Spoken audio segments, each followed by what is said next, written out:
Hey guys, welcome back to the channel. This is story about what if Naruto will do something that will get him in the bingo book part 1. Before I start, please do support for more amazing content and comments for part 2. Do consider to subscribe my channel and share my video to your friends and check out the description as well. Let's start the video. A small young boy approached the park, drawn by the vibrant voices.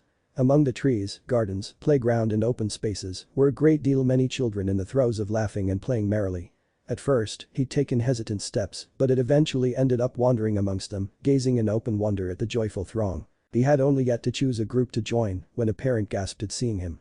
It set a chain reaction of adults gathering their children until there were two opposing sides with an invisible border separating them. One side consisted of parents and their confused children. The other was Uzumaki Naruto. The parents had glared at him, willing him to cross the unseen barrier so that any action they take, they can later justify it towards the defense of their offspring. And though all the children didn't know what was happening, it didn't stop them from interpreting the blonde boy as an unwelcome person that their parents had mutually agreed on. Most backed away and a few had sneered at him too. A few even dared to throw a rock in his direction to encourage him to leave. Naruto glared back for only a moment, not understanding why this happened. Never understanding why this always happened. Actions like these had repeated themselves time and time again at different stages as he grew up, sometimes more than once on the same day. Because of these instances, an naive young Naruto had sworn to find the reason for why he had been treated so poorly. From eavesdropping at any opportunity to forcing himself to expand his vocabulary so that he could understand all the kinds of books he could get his hands on, his wealth of obscure knowledge grew. By now, he developed his mind to be primitively yet sharply analytical to every not so common details. But he still never found out as to why these events repeated. Naruto backed down from the baleful glares and retreated for any place that wasn't home just yet, openly grimacing at the thought. Spending time inside the house was just as unbearable when his own housekeeper detested his presence. She would not even give him her name or time of day, let alone any semblance of conversation. But she would leave soon, as did all the people prior to her. In fact, hours later on arrival of his home, Naruto found that she had already gone and the sparse amount of his worldly possessions had been vandalized. It did not surprise him. Some caretakers of his had also left under similar circumstances. This time, he resolved not to report this case. It just would not do for another to come and then repeat the cycle again. Foregoing the tending to the current disarray, Naruto had opted to wash up to start dinner immediately. So it was when he pursued cleansing himself in the bathroom, he caught a glimpse of himself in the mirror. And his sad visage stared back. The faucet continued to pour, now totally ignored as Naruto had engrossed himself with his reflection. The silent plea crossed his eyes. A yearning to become someone else, a wish to change that face, an intent to kill that person staring at him. The person in the mirror's look changed from hurt to hatred. It was not uncommon for him to be on the receiving end of this look, and he had expected it from the mirror all the time. It had been long ago, weeks perhaps even months, when he would deny all the damnings against him. Voicing vehemently to himself that he was not any of it and then questioning as to why it was like this. But all too soon did it change. He found himself believing them and repeating the names all the time, questioning his right to life. Monster. The person in the mirror had lowered their head a little. I don't deserve to live. The reflection bore bare teeth. Bastard. It had practically spat on him. Demon. There. In the eyes he saw something there. Demon. Mustering more emotion into this burst, the reflection had shown him a flicker of redder eyes for a brief moment. Not caring what to make of it, Naruto was swept with emotion. Summoning every inch of hatred and malice into the very image that stared back at him, he screamed at the face intensely, believing the very essence of the word. Demon. And then it just happened so quickly. A falling sensation, a corridor within corridors of ankle-deep water, a row of bars held together by a sea-laid demon locked away, unmoving unblinking red eyes of the nine tails staring through him. Dead red eyes staring, his reflection's red eyes staring right back at him. Though back in the present, Naruto's young, limited mind was elsewhere as everything he knew finally fell into place. Everyone hating him. His whisker birthmarks. The red eyes he now donned. I am a demon. But this new understanding, his eyes turned back to their old blue tinge, almost as if they too acknowledged this. In a week, Naruto would go to a library and research any and all details of the mythical kind, finally pinpointing just who he had briefly encountered. It would be weeks before he would structure the need to grow stronger. And it would be years before he would finally fathom a destiny only for him. But for now, he understood one need. Naruto tugged at his facial muscles into an unused expression. It was by closing his eyes and baring rows of teeth in an amused snarl, giving the impression of a wide, foxy grin. A need for retribution. It was a bright new day. The sun's rays had glazed the rooftops and bathed it in a golden hue. Trees rustled as a few soft breezes weaved between the forests and buildings. Birds fluttered, animals skittered, and the village's many inhabitants started filling the streets. The day was the beginnings of a new promise in Konoha, the hidden village of the leaf. Though, a blond boy, clad in a glaringly blue and orange ensemble, stood on the village monument. Poised and ready, his gaze stretched over the whole city presented before him.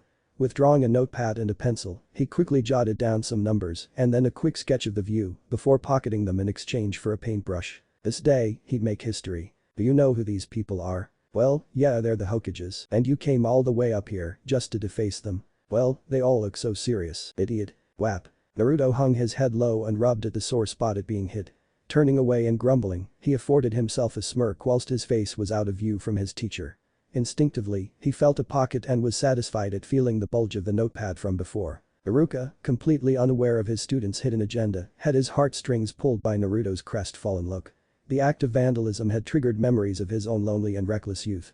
Acting on a whim, he had decided to treat Naruto to ramen to push down the encroaching depression, to which Naruto accepted wholeheartedly. The Chunin teacher looked on, amusement was written on his face as he nodded every so often at his present company's one-way conversation. Once in a while, he would also consume another portion of his ordered ramen before it got any colder. His company, on the other hand, was multitasking to a heavy depth.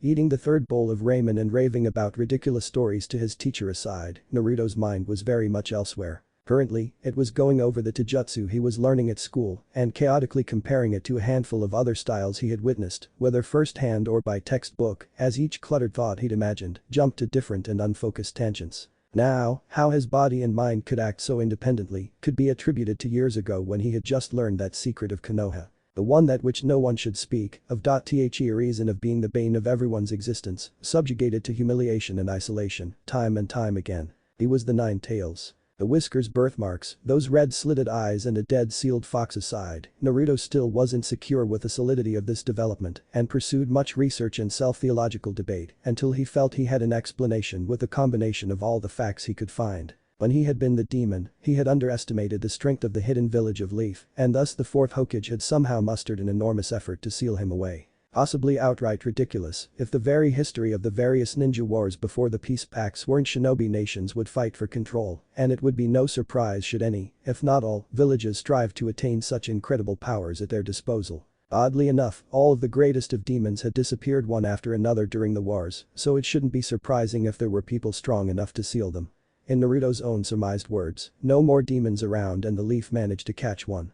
Who's to say these things aren't catchable? Adding the apparent legend of the fourth's unsurpassed strength and oddly missing name, to this day, the idea of sealing away the body of the fox but giving the soul human form isn't so ridiculous in retrospect. Then from there, assuming the third won't dispose of him in his most vulnerable stage, he would rationalize this demon child's potential as a weapon of the village and would instill into him the need to defend the village. What a joke of an already lowly existence. Vowing revenge for such an outrage, Naruto began focusing on training his stamina so that someday he would have an unrivaled chakra well to allow his vengeance fruition. After all, quite the amount of chakra is needed to decimate an entire village of ninjas. However, because of his unique background, Naruto had to undergo a dramatic change to not draw first. It begun on drawing on annoyance, now that he had no reason to try being civil. He'd slowly come to associate class clowns to be a sort of social outcasts. With the combination of pranks and his already growing annoying attitude, he slowly and painfully engineered the facade of a cheerful, energetic, loud-mouthed idiot from pure observation of such influence alone. In time, this behavior had easily become routine, requiring little thought whatsoever on his part. In this state, his mind would be free to mull over things and analyze to such a degree that he could create lucky or unlucky instances on a clumsy whim. Thus leads this thought back to present-day Naruto, who was now theorizing of how to create a solid replication, though he was vocally expressing how he'd someday make an awesome technique that would beat the snot out of anyone in an instant, make 2-minute ramen in 1 minute, and fetch him his slippers. Iruka had finished eating just several minutes ago, though Naruto had somehow beaten him hands down, with 7 bowls as compared to his 1. With an 8th bowl disappearing rapidly, the panicking teacher intercepted his student from having another bowl to which would add yet another dent into his own wallet. Okay Naruto, that's enough. Iruka-sensei. Watching his teacher pay for the meals, Naruto couldn't help but wonder why Iruka felt obligated to do so. A while back, his stamina training had required more food where his meek allowance fell short. It wasn't long before his growing appetite turned his meals into rationing, and it showed during some classes at the academy. This was what first led Iruka to befriend him, to which Naruto quickly acted to milk the situation. He was surprised when the Chunin educator continually offered to treat him on such expensive outings. The axe had been a saving grace to allow steady progress of his stamina, so despite being unable to comprehend his teacher's obligation, but not wanting to push his luck, Naruto kept it up and let his teacher think whatever he wanted to think. Iruka, on the other hand, had been boggled about where all that food went.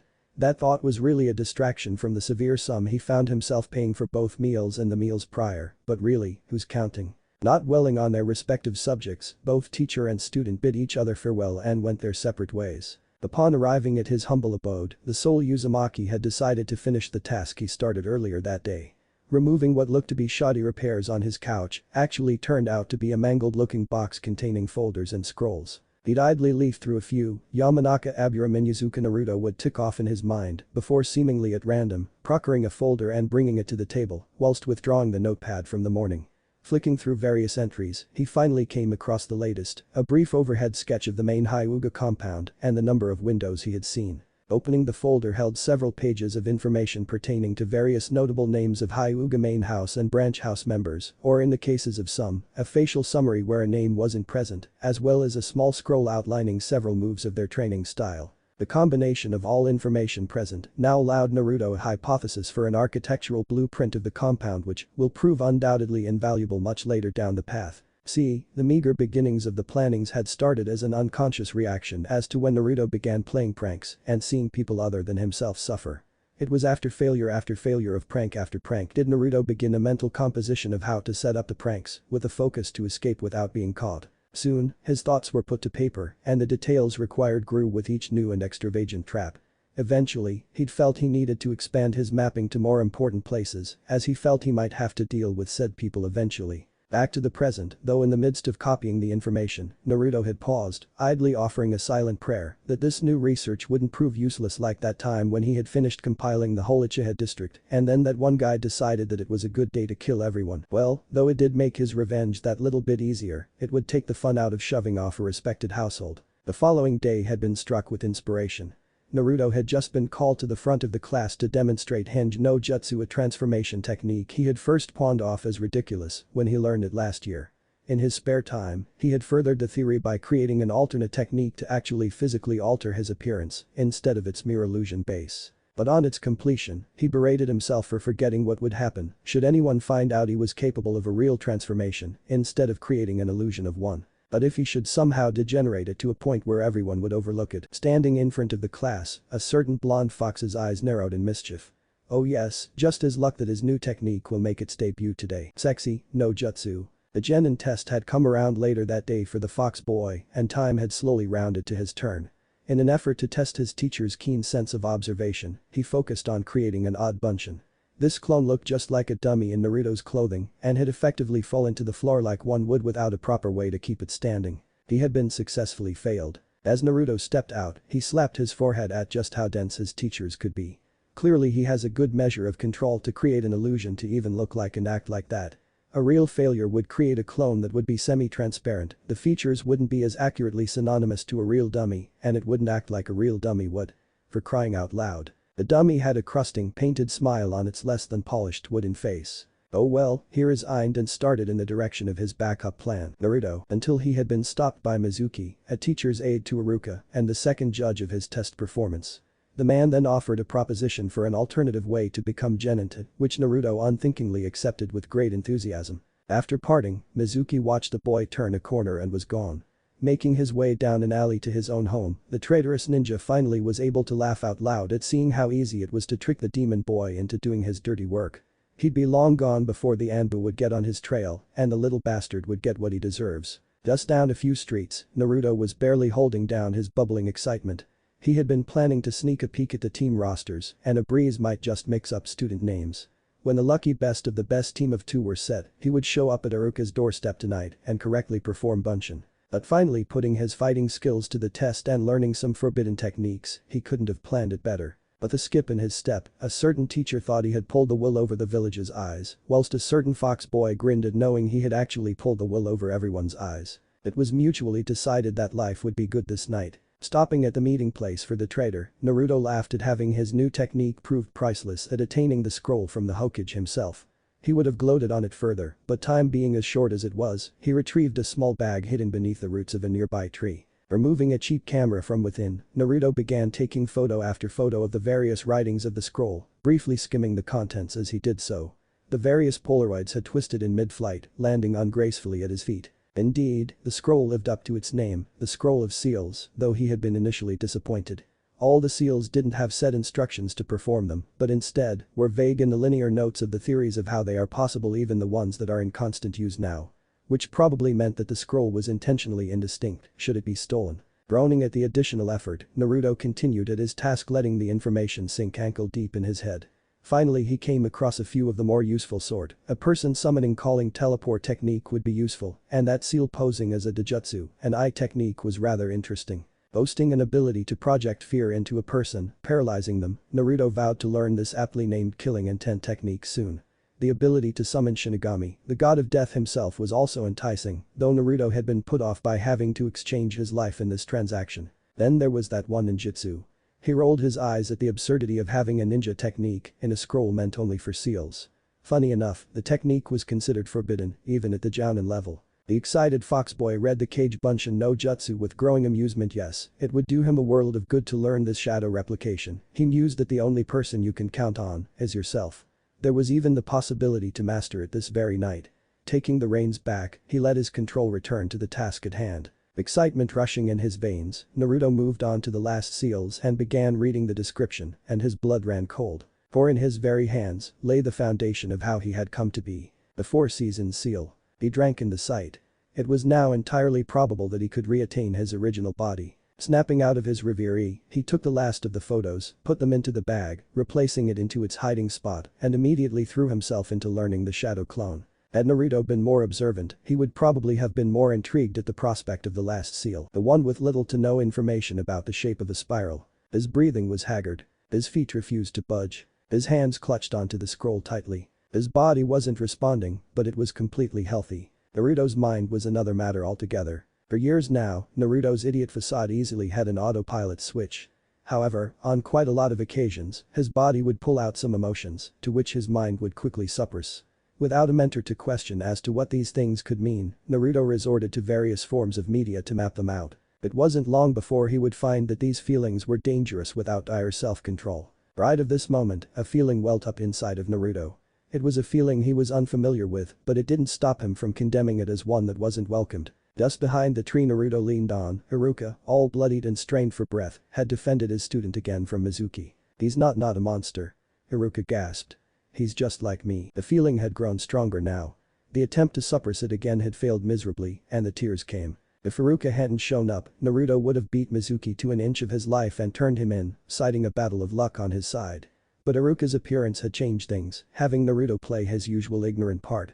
Despite the revelation, though second-hand to Naruto, it was the confirmation he needed. Iruka still came to Naruto's defense and had taken a hit meant for the boy. But the tearful expression, Iruka finally explained why he was drawn to the fox boy. They're in the same predicament. They're both alone. Both struggling without family to lead them. Both doing stupid things just so they could get attention. Any kind.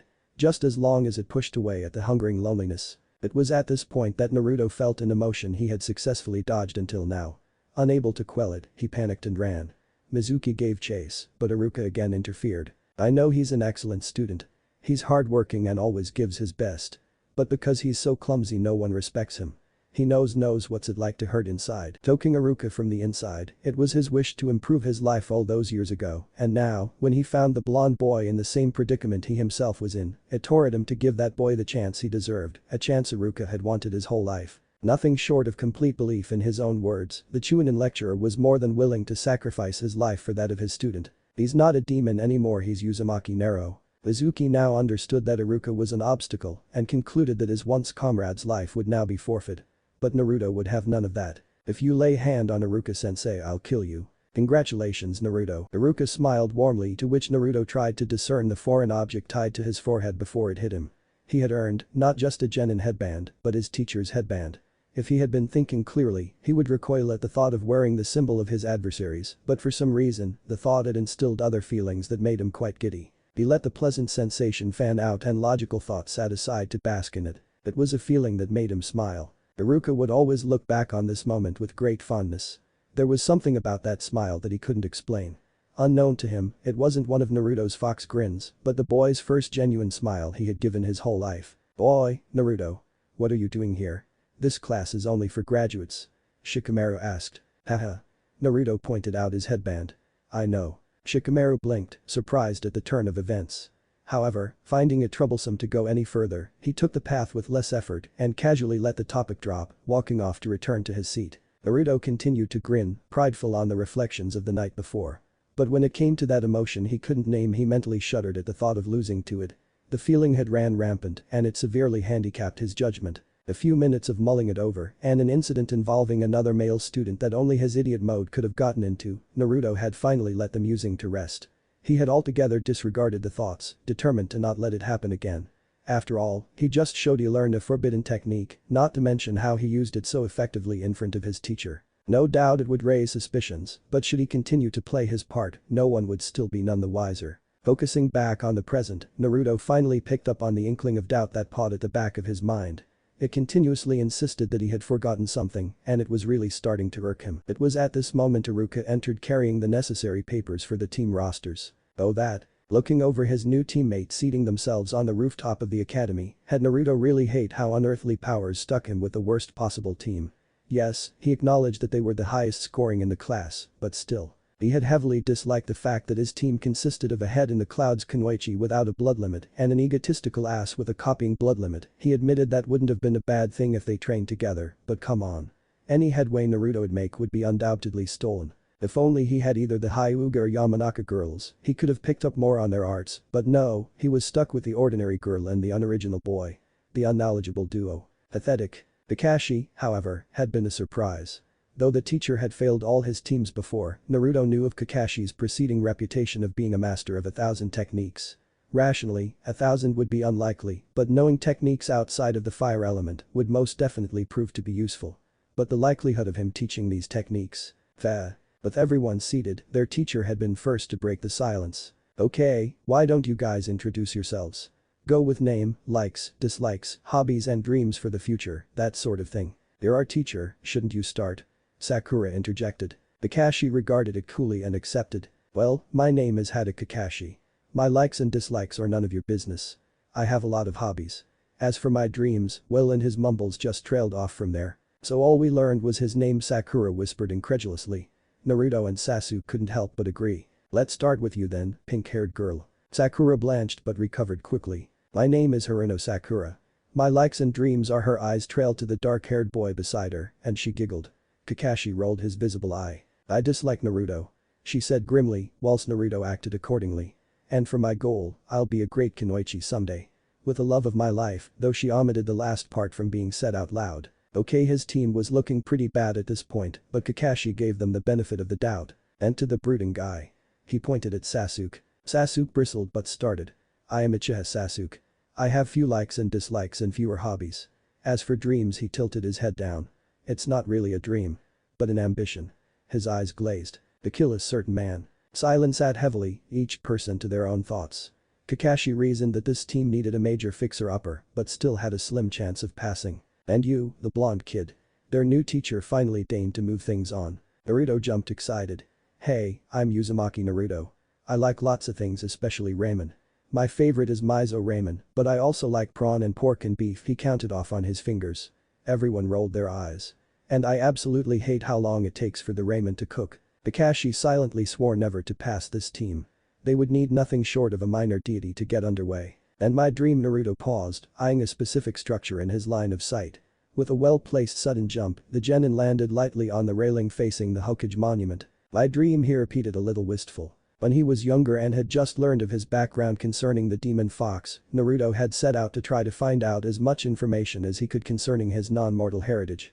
What had surprised him was the information concerning both gods and demons. It did not have to be said that gods were righteous and would bestow upon those who believed in them, but the information that had interested him were about the gods who wreaked havoc. How different were they to demons? Apparently very. Putting it into contrast with himself, he had wondered if perhaps now that he did not have a demon's body nor the illusions that came with it, he'd be able to gain something denied to his demonic half. "You don't have to be so dramatic about it, idiot." Sakura's shouting had stirred Naruto out of his thoughts. "We already know you want to be Hokage." Naruto briefly cast a look her way and turned his attention to the monument. Yeah, Hokage. He murmured. He had briefly imagined the village burning to the ground and the Hokage monument silently watching with their chiseled solemn faces, unable to right the unfathomable chaos. Godhood would let you get away with a lot of things, and Hokage would probably be as close as a mortal ninja can get. It would just be a matter of time and research until it was feasible, but they didn't need to know those details. The day's air had a crisp smell, for it was a new day, full of new surprises, new starts and new horizons.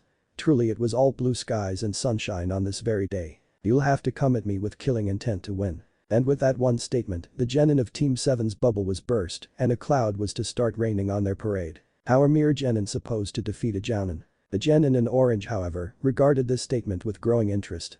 He knew Mizuki had been a chunin caught by surprise and considered how he would fare against a jounin. Deciding on wanting to begin now, on the premise that if his teacher isn't able to defend himself, then the man didn't deserve his title, he whipped out a kunai and rushed head-on. Nothing will stop me from becoming Hokage, was Naruto's idiotic obligatory war cry, only to take one step and have his own arm-wielding kunai pointed into the back of his own head. "Ma, I haven't even said to begin yet," Kakashi's voice complained from behind the astounded fox boy. Begrudgingly, the genin eased his muscles. When his teacher was satisfied, he had let go of Naruto's arm and then indicated to begin the test. Smoke immediately flooded the vicinity and Kakashi was satisfied at how his team had dispatched to hide. "Hey. Except, I don't think you're quite getting this," the masked jounin remarked. He waved his hand in a circulating motion, futilely trying to gesture his student about remembering ninja ethics, namely hide. Only Naruto had no reason to hide. He wanted a fight and was raring to get it. What happened before didn't count as he had telegraphed his moves. When actually engaging his teacher in combat, he'd been thoroughly surprised. The cycloptic teacher had been quite fast-paced at reacting, especially when all the attacks were directed at his blind spot. Naruto had penned it down as battle experience, something he himself was sorely lacking. From here, Naruto had left himself open to take one of Kakashi's attacks. Namely, an aspect that sent the poor fox boy into the river. Fury brushed his thoughts at being humiliated like that, and Naruto had employed his Kage Bunshin on the jounin, knowing full well that his knowing of this particular technique would become common knowledge. A stunned reaction had struck the blonde's pride, however, when Kakashi had used Kawarimi to swap positions with a shadow clone, Naruto's interest waned, and he purposely messed around until the test ended. Watching the proceedings had been a curious item. Whilst he had pulled out of the game and consequently ended being strung up, Naruto couldn't help but feel something had slipped him by. His research into genin teams years ago had him learn about this test to find out whether a genin team was ready for jounin tutelage. He was unable to get the information out of his prior classmates, and it was only now he experienced it that he learned about it. But something didn't add up. He knew genins were put into teams of 3, yet Kakashi had said that someone would still fail. But he knew of people who went into the test, and the ones who graduated stayed in the same teams and not mixed into the theoretical amount of people who got a bell. Meaning, it hadn't been a test of skill. Naruto had furrowed his eyebrows, finding there was more to this test than what he had expected. In retrospect he should have known, but was quick to shrug it off, as now that he fails, he would be able to ensure a better team and then prepare to pass for that test. Leave it to Sasuke to shove a snack in Naruto's mouth to have the team barely pass Kakashi's test. And so, Team 7 begins the D-rank missions. Gardening is boo-ooing, whined Naruto. The team had winced. They had all unanimously agreed with their loud team member, but none did so vocally. "Shut up, idiot," said Sasuke. Once again the team had winced, and there was another unspoken agreement about their dead last teammate. Naruto muttered some obscene language under his breath and continued to pull out more weeds. Though seemingly unwittingly, he did note to pull out some herbs out of spite for the fox-hating owner. "I really don't like dogs," Naruto growled. "Fool. Serves you right for picking the biggest dog." Sasuke rolled his eyes. The dog Naruto had chosen to walk had turned the tables on him, and instead the dog had taken Naruto for a walk through a Chunin training ground. Though the dog emerged fine, Naruto looked like he had been one of the academy's test dummies for a long duration. Bringing the dogs back was a quiet affair, and though Naruto had a frown on his face, it was only for show as he reveled in learning that his academy genjutsu had worked into coercing the dog into taking him through the training field, as he was unable to test it on anything else if he were to keep with his role. Though happy with the mind trick, he felt a little disappointed with his endurance, as it fell a little below his expectations when he had purposely set off a number of traps in the test area. The dog served his purpose without bringing suspicion to his plans, and so he decided against giving it fleas like he had originally intended. "Boosh, thunk, and that's why you're dead last," Sasuke remarked about Naruto's last attempt at target practice. "Shut up, jerk," Naruto spat. The arrogant boy only smirked in response. Kakashi looked up long enough from his perverted novel to announce that training was over and promptly disappeared in a flurry of leaves. Sasuke had no reserve to leave with a word on his part, so he began his trek back home. Sakura saw her chance to ask him for an outing, to which he shut her out. Awaiting Naruto's advances to replace her idol and just itching to brush him off, Sakura waited stiffly. When no such suggestions from her teammate came forward, she looked over to see that he was too busy beating on a dummy to even notice training was already proclaimed over. Thanking a minor deity for small conveniences, she had walked off to her own devices. It's quite well known that Hada Kakashi's a genius. Sharingan aside, he had done exceedingly well without it for the half of his life he had yet to receive it. Many people had attributed all his achievements as to perhaps the way he thought, or maybe he was striving hard for his father's sake, and that was the drive to make him grow up quickly. True, all above contributed to Kakashi's successful career, but when it came down to it, there was one thing that the Haddock prodigy kept at his beck and call. That instinct. It goes without saying that he could easily recall all kinds of rules and procedures, but he would truly shine when there was nothing holding him back. It was rather unfortunate that only during that one mission with Obito, he had favored regulations over his instinct and it had cost him the death of his dearest friend. Well, perhaps they weren't exactly close friends before the mission, but it said the strains of friendship can be measured how far one would be willing to go for the other. Clearly, in the time they knew each other, Obito went that one step further than Kakashi would have ever reciprocated. Nor now will the Jounin ever get the chance to repay the debt. And so it is ironically enough, it was his friend's eyes that allowed him a new look to the way he saw things. The Sharingan notwithstanding, he saw a new appreciation for things. And with this new insight, he held close to his gut to make sure nothing would threaten these things, as long as he had something to say about it. And that's the reason why he was watching one of his students from afar. Granted, he'd observe his students from time to time outside team-related matters, as to subtly get to know how they think and to take advantage of the knowledge to prepare them better. Actually, the reason he would be late to meetings was simply to build teamwork between the members even if it was against himself. Though this was his rationalization for either taking his sweet time at the epitaph or giving him time to read his sweet novels. But his gut had been rather adamant about the blonde-haired boy still training at the field. It's been over a week and he'd spend more time observing the boy than any of the others, simply because something had felt amiss. Drawing blanks, Kakashi decided it was time to take a break from his lookout and return with a full stomach. After all, though a vessel, the boy was still a genin. With the distance between himself and the clearing ever widening, Kakashi couldn't help but think that it was that kind of irresponsible thinking that got Obito killed. A few minutes later, Kakashi had been roof-hopping when he found himself joining the company of the other Jounin teachers at the usual eatery that was quite popular among the more experienced shinobi. Inevitably, the subject of their teams had arisen. My team's gotten off to a good start. Kurenai said before pausing to take a small bite out of the simple cake she had ordered. Inuzuka Kiba is kind of a hothead, Aburam Shino is very single-mindedly focused, and Hinata of the Hyuga is self-destructively polite. She again paused to take another prim bite, taking brief glances at her audience's eyes. Their problems are rather easy to solve, although they already get along pretty well. Only she winced at what was coming ahead. They all have blood limits, and I'm quite stumped as to how I should be teaching them. All the instructors within earshot nodded. They all knew exactly where she was coming from, as they'd all been there or at least reminisced about the old days being in genin teams and considered how hard their own teachers worked for them. It was unanimously agreed that with tutoring those that had vastly alternate skills than your own, you just have to wing it, give it your best shot, and hope it's enough. Families usually trained their children in their arts anyway. Sarutobi Asuma bit off a piece of meat on his skewer and then pointed at the female Jounin. Well, you sound pretty unlucky. I've got the Shika Ino Cho team. Nara Shikamaru, Yamanaka Ino and Akimichi Chouji. They all don't have a drive in training. In fact, I play shogi against the Nara all the time. For some reason, possibly known only to him, Asuma puffed his chest out, preening at that disbelieving attention. That's really not something to be proud of. Kurenai rolled her eyes and was quick to add under her breath. I wonder if you even gave a test or how they managed to pass it. The bearded instructor shrugged it off and turned to address the final person that made their company. How's your team, Kakashi? Kakashi was about to speak when his coffee and sandwich finally arrived.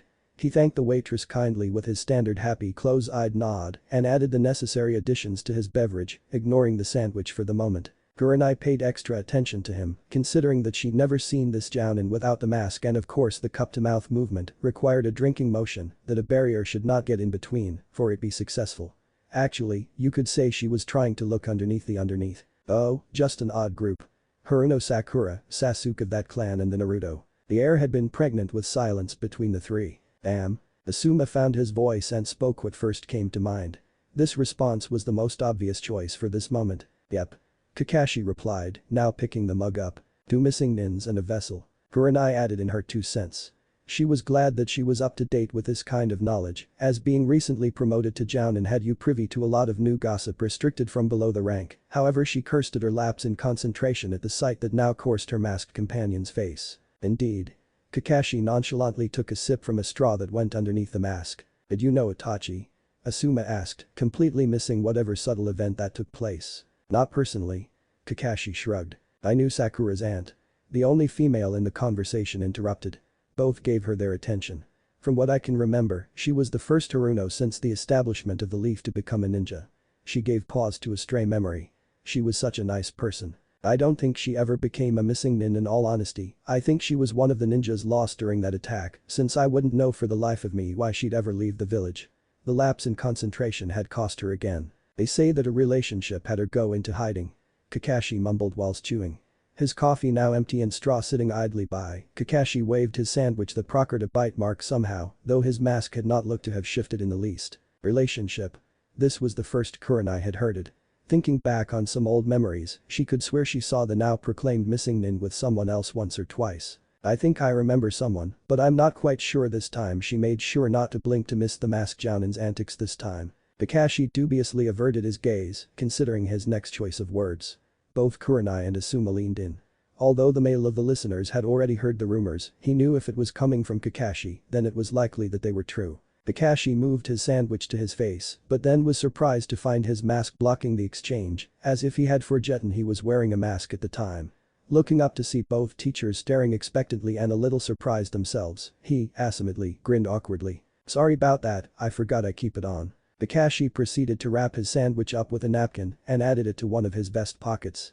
Kurenai twitched an eye, completely unbelieving of the events, but she put it aside as to hear about what had happened to her old acquaintance. You see, she was seeing. But before Kakashi could continue, his eye had caught someone at the edge of his vision and stopped. Speak of the devil, he murmured before he casually waved back. His present company turned to see who he was addressing. Kakashi seemed a little dazed, but he gladly gave a little wave right back at Haruno Sakura. The generic thought of who knew the teachers had private lives outside teaching crossed the little pink-haired ninja's mind, as does all students who meet their teachers outside any type of educational premise. Then she turned to continue along the district when, forehead girl. A voice came from behind. Sakura's back stiffened. Ino pig. She replied just as curtly. The blonde girl's, presumably Ino's, eyes narrowed and she eyed her adversary warily. Well, I hope you're not up to gorge on something. Your waist looks bigger from the last time I've seen you. Said Ino haughtily. Sakura recoiled but was quick to repay the debt. Were you talking to me or perhaps to your reflection in the window? Lightning flickered between the two as neither was determined to back down from the challenge. Growl. That is, until both their stomachs simultaneously voiced their independent opinions. Well, I'm sure that place nearby doesn't pack pounds. Ino had managed, her face a nice shade of red at the unexpected outburst. Why yes. I agree. I'm sure their dumplings are practically fat-free. Sakura stuttered, her actions mirrored her blonde counterpart. And so, they both made their wounded pride wait to do something about their complaining organs. Now it's generally known that the Yamanaka and Haruno girls have been rivals for a number of years now. It's a little less known that both girls started off as friends prior to their rivalry and that a certain Sasuke is the cause of it, as is the cause of many as several other strained relationships. Now, what's not known is that despite their differences in Shobo's distaste for the other, is that their rivalry only extends to either the previously mentioned Uchiha survivor or ninja training. So despite all appearances, they are, in all terms of the word, sort of, friends. Thus, now they had seated themselves at the same table and proceeded to order. Of course, leave it to rivalry to also affect how they order as not to show weakness to the other. I'll have 2 pork buns and a glass of water, please. Ino went first. She briefly glanced at Sakura, making sure that her pink-haired rival was watching her before hastily adding. The second bun for takeaway. For my brother. And I'll have some steamed dumplings. Sakura chose then decided on adding a drink. And a glass of cola. She saw her friend raise an eyebrow at this. Diet cola, that is. After jotting down the notes, the waitress left and some of the tension drifted, allowing for small talk between the competing ladies. By the time the food arrived, they both were now speaking on common subjects like that of boring D-rank missions, lazy teammates and even lazier teachers, training, and Sasuke did this the other day. He did. Oh, I wish I was there to see that. Haha, it was something alright. Doesn't mean anything though. This separate teams thing is a setback, but it doesn't mean Sasuke and I aren't destined for each other. In your dreams. Sasuke's mine already, you just haven't caught on yet. At chance. Sasuke would only look at you if you're a real ninja. Well, good thing my uncle got me the new top of the line kuna. Something wrong? Like kunai? I must have left them at the training site. Sakura abruptly stood up. I'm really sorry, but I got to get them. Naruto was last there and if that weirdo found them, he would probably add them to some sort of stalker shrine of me. Ino chuckled, though the irony of themselves having shrines to their beloved flew right over their heads. Sakura then pulled out a couple of bills to cover her meal and started for the exit. Well, you best hurry then. I'll see you later. Take care. When Sakura finally arrived at the training area, she was surprised to see her blonde teammate was still there, still in a one-man war against his perpetual motionless foe. Suffice to say, though both combatants were quite haggard, Naruto's more sluggish movements had made it look like the dummy edged the boy out in endurance. She took a moment to pause in her search for her weapons to eye her teammate warily. Though it was admittedly cute that he had a crush on her, it was offset by the fact that he'd be annoying in any possible way, and it's practically typical for him to just somehow spoil any type of alone time she found with her Sasuke. Still, she had nothing against him personally, and she, silently, respects his, loudly self-proclaimed determination. Hey Naruto. He paused and turned to look at her. His eyebrows lifted and a grin replaced the serious barred teeth. Hey Sakura-chan. He waved at her exaggeratingly. It was then that Sakura had noticed the condition of his hands. They were heavily bruised and lightly bloody. The scabs weren't given a chance to form as he had abused it over and over. Gasping at the sight, she hurriedly reached into her pack for a roll of bandages. Sakura's mother had been very adamant about treating injuries and illnesses, so it shouldn't be surprising that her daughter had taken after her in that respect. Quick Naruto, hold out your hands. He did so without question, and Sakura went about adding ointments before wrapping them up. You shouldn't overdo it, Naruto, no way. I'll keep practicing and show that jerk just yet. Sakura stopped herself from correcting him about her handsome teammate. Yes, but pushing your body past what it can't handle is terrible. You might not heal right. Infections or even your chakra points in your hands will miss Allen or something. It showed on his face that the explanation flew over his head, but she saw him nod, grateful all the same. Thanks Sakura-chan. She smiled at his soft-spoken expression. There were never times that he'd be quite like this. Oh sure, he'd be quiet when he'd plot or when he'd sulk, but never when he'd just be content. Without having much else to add to the small talk, she looked to the clouds. Well, I think it'll rain tonight. You might want to head in. I can take my break later. I've got to keep practicing to become Hokage someday. He returned to pummeling the hapless dummy, and Sakura saw it as a signal to take her leave. It was only when she reached the edge of the clearing did she stop to watch him for a few more moments. You could learn a little from him, Sakura. Startled out of her thoughts, she turned to the newcomer. Kakashi-sensei. The Jounin nodded in Naruto's direction. On some days like this, he practices till he falls unconscious and stays overnight. You can't be serious. Her eyes widened in disbelief. I am very serious. However, somehow he just doesn't improve as quickly as other people do. His stamina on the other hand is impressive. I dare say he would be quite the juggernaut should he master it. Sakura had nodded and turned when she heard him shout out his prize technique, Cage Bunshin. She watched a little longer as just over a handful of clones unorganizedly attacked the dummy, some getting in the way of others, and one had attached itself to the head of the dummy and bit down hard from on its perch. She giggled at his antics and looked to gauge Kakashi's action. He wasn't there. Seeing that he had left, she resumed back on her way. Upon her leaving, Naruto, the one biting on the dummy's head, exploded causing a chain reaction of explosions from the remaining clones. Having confirmation from his replications that she wasn't watching, he launched back into his normal attack.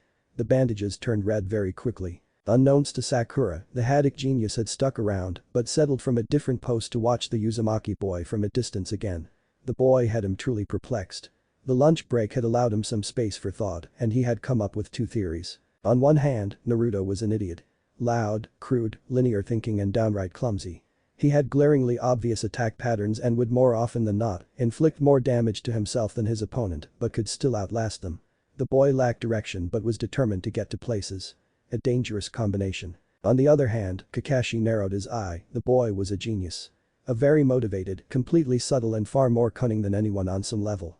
None of this could be proven though, the Jounin could only guess some possibilities, considering he had based it solely on the genin, knowing a forbidden Jounin level technique in conjunction with his gut instinct. Just no solid evidence whatsoever. Eventually, the Jounin shrugged it off. His book called to him and after watching Naruto do hours upon hours of punching the dummy, did he give the boy the benefit of the doubt and concluded that Naruto just might be a field genius, evolving far more quickly in situations than he ever could with text. And Uzumaki were always known for that sort of thing. When the Jounin left, a few rocks surrounding the area exploded in a burst of smoke, and Naruto finally made his move, leaving the training field. It had taken him the better part of just a little under an hour of tree hopping before he found his destination, a clearing that hosted an old and extensively large tree with a sort of creeper sapling coiling itself around its host. Naruto created a clone to turn into a bucket and used it to draw water from a nearby stream. All done with a ginger grin, focused on the results of the secret he had planted there 2 weeks ago. Some few days after the Mizuki incident, he'd read across some simple instructions about a certain set of seals, particularly how to add an element to a weapon. The scroll had been vaguely specific, but he had reasoned that the method was common, high-class, ninja knowledge, and it was only the method of how to make specific and powerful result was what each hidden village adheres to keep secret. So, though the art should technically take years to make, Naruto had planned shortcuts he had access to. For example, a most effective weapon would require the element to be infused long before the blade is made, and then infused time and time again for each time it is molded, until it is its final product. In this sense, a blade with a burning edge could be made by adding liberous amount of fire and sealing flames into the unmolded metal, then careful manufacturing of the metal into a sword, whilst adding more heat and fire techniques throughout the molding process. Tada. A sword with a fiery edge. In Naruto's case, he alternated the method a little. He reasoned that if a weapon can be sealed with an element, then why can't an element be sealed with a weapon? His reasoning was to swap the key ingredients around, much like having the fire and molding a weapon out of that. Thus a fire with a wieldable sword-like edge. It was sort of the same effect in the end. With all this in mind, Naruto purchased a second-hand kunai that had seen many a battle, as it would be more subjected to chakra coursing it, and wrapped some silk around the handle that had been soaked in water meshed with chakra. From there, he'd located a sapling creeper plant that grew quickly and an age-old tree to host it. Then he'd bury the kunai at the roots of the creeper so that it would theoretically absorb the chakra from the kunai and slowly become attached to it, possibly merging with it. That was a little over 2 weeks ago, and since then, Naruto had returned here to pour it water and chakra every day.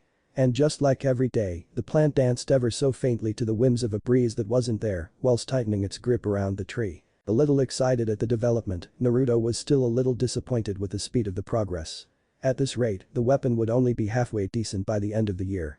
Having to pay so many visits would undoubtedly bring up unwanted attention, so it would be in his best interest to try to finish this project within a handful of months. No need to risk his life over something that wasn't working. So Naruto decided to play his shortcut card. His eyes turned slitted as he called on the red chakra.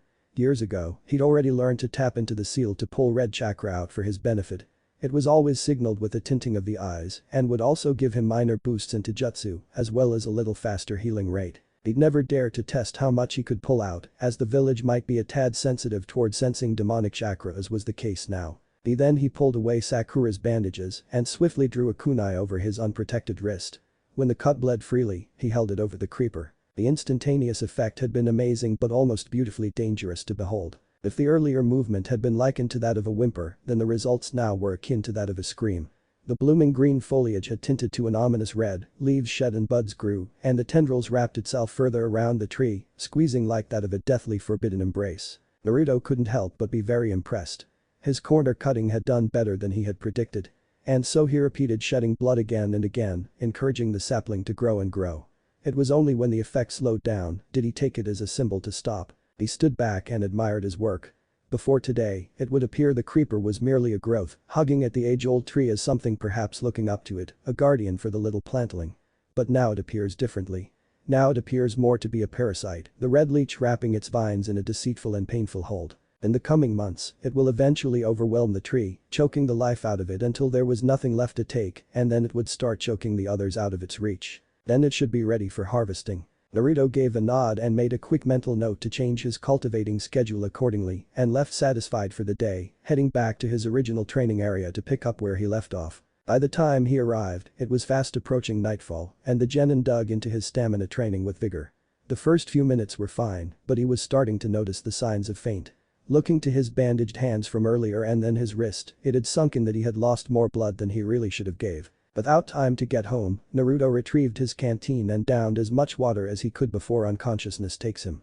It was mere seconds later he keeled over trying and failing to keep himself upright using the dummy as support. But he was content with all of his accomplishments coming along nicely and that everything would be right with his world soon enough. Though, he could stand to keep more blood next time. When looking to describe Sakura, one is quick to remember that she is kind and cordial to her family, friends and generally anyone she comes across. The exception being her temper, raised against those that really grate her nerves. This kind attitude of helping others and roughhoused competition has helped her excel to vast heights. This is in reference to her most obvious attribute, her intelligence and analytical thinking. Because of this, she had graduated second to the top of her class, second only to Sasuke, and around third in her graduating year. Though it's a feat for the amount of information she digests daily, it is because of a certain trait that aided her kindness and competitive style is the real reason of why she's so knowledgeable. The reason behind this reasoning is her simple curiosity. It's the reason why she knows of the brink of war, all the hidden villages are planning for. It is the reason why she knows of Kakashi's preceding reputation. It is the reason why she knows of Sasuke being the last survivor of the Uchiha clan. But she still doesn't know the reason of Naruto's never say die attitude. So when the sun had long since set and Sakura was starting to prepare for bed and she happened to look outside, catching the moon just before it hid behind some thick foreboding clouds, she briefly thought of rain, and it reminded her of her meeting with Naruto earlier, followed by Kakashi's claim to her teammates' training regime. And her curiosity got the better of her. The pink-haired ninja then donned some of her usual ninja garb and, out of habit, retrieved her pouches. She was still attempting to pack more bandages and kunai and reaching the front door when an obstacle had appeared before her exit. Namely, her mother. "Where are you going at this time?" the Haruno matriarch asked. Knowing that it would be a bad idea for her to be out at this time for any boy, the younger Haruno female paused, considering what would make a more appropriate answer. Luckily, her mother answered for her when noticing the various implements she was in the middle of storing. "Training tonight. I guess I shouldn't wait up for you, daughter," she assumed. "Don't forget the bandages and ointments." Not wanting to push her luck, Sakura hastily agreed and left. Doubt had wedged itself firmly into her mind that Naruto would still be there at this time, but she trudged on, firm on the decision just to see. Her curiosity spurned her forwards, and if he, likely, wasn't there, she'd just sneak back into her home. "Yep, just get over there, whoop stupid me, he's not here," and head bah. Sure enough, he was still there and unconscious at the dummy's base. "Oh Naruto, after all that, you still lost to a dummy," she quietly admonished. She changed his bandages and was surprised at how fast he had healed, but she penned it down to Hinata passing by and giving him some of homemade cream. A smile played on her lips as the thought of how the shy Hyuga girl would go about giving it to him, stuttering and turning red as a tomato. Once done, she then thought to just leave him there overnight, knowing full well that it was pretty normal for him to do that. The loud rumble overhead pulled on her conscience, and she tried to wake him. Seeing how it wasn't working, she grabbed him by his arms and maneuvered under him as to give him a piggyback for her long trek to his home. On more than one occasion along the way, did Sakura wish she had knew Kage Bunshin too. The reverberation of movement and the sound of footsteps had caused Sakura to return to the waking world. Blinking away the sleep, she was at first confused with her surroundings up until she remembered that after the tiring effort of bringing Naruto home, the rain had started. Without an immediate umbrella in view, Sakura sat to relieve her aching muscles and went to close her eyes for a second. Needless to say, she accidentally closed her eyes until morning. Sitting up, her eyes scanned the room, noting how a handful of Naruto clones had set out doing a number of tasks. One was making breakfast, another was assisting the former with relative jobs like setting a plate and utensils, another was going through some paperwork, and the last was starting on cleaning. The cleaning one had approached the couch to straighten some cushions when it froze, staring at Sakura wide-eyed. Another had sighted the unexpected guest, and it too froze. Eventually the rest had caught sight of her and stuck rooted to their posts. The real Naruto had finished with using the bathroom and stepped out to the living room entrance. He already wore his standard orange and blue garb and was in a completely clean, albeit linearly focused state. All the clones realized his entrance and went back to their designated jobs. Naruto hadn't made any effort to greet Sakura, or perhaps he just didn't notice her, as he continued to the open space between the kitchen and lounge area. Upon getting to the middle, he had moved into a practice stance. The movement had Sakura move a hand to cover her mouth. She recognized it as a stance of the Jaiuken, the gentle fist. Mesmerized at the sight, she watched on silently as Naruto correctly went through a few motions of attacks, with his eyes closed and brows furrowed in concentration. She felt the telltale signs of chakra being used in some of his motions, and wondered if he really did pick up on the fighting form reserved only to the Hyugas. "You know the Jaiuken?" She couldn't help but exclaim while he was halfway through practice. "Sakura." Inwardly, Naruto's mind had gone a mile a second, cursing up a storm. Quickly trying to take hold of the situation, so he strived to backtrack for how and why Sakura was here. His mind was quick to regret giving his clone separate commands instead of the standard mental connection, but who could blame him? He didn't want to know how he had to control how something should be cooked or even which way this should be scrubbed when he could set them to automatically do things he would have done he'd done. Thus, when he created these clones with specific tasks in mind, he never expected anything like this should happen. Then he himself had overlooked her when starting his ritual morning practice, and his mind was more focused on the results of the day before. He never expected her to be here, nor did he ever pay her any attention aside from what his stupid side required of him. So when his thoughts resulted in a blank, his final effort to get his rising panic under control, Naruto turned to the closest clone who, in an effort to help, held up the frying pan, showing clearly more than the regular amount of food it had cooked. "Hey, want some breakfast or something?" Much to her chagrin, Sakura's stomach had agreed loudly. "A thought about that happening too many times lately," flitted briefly. Letting her question slide in favor of immediate satisfaction, she settled at the table with the real Naruto.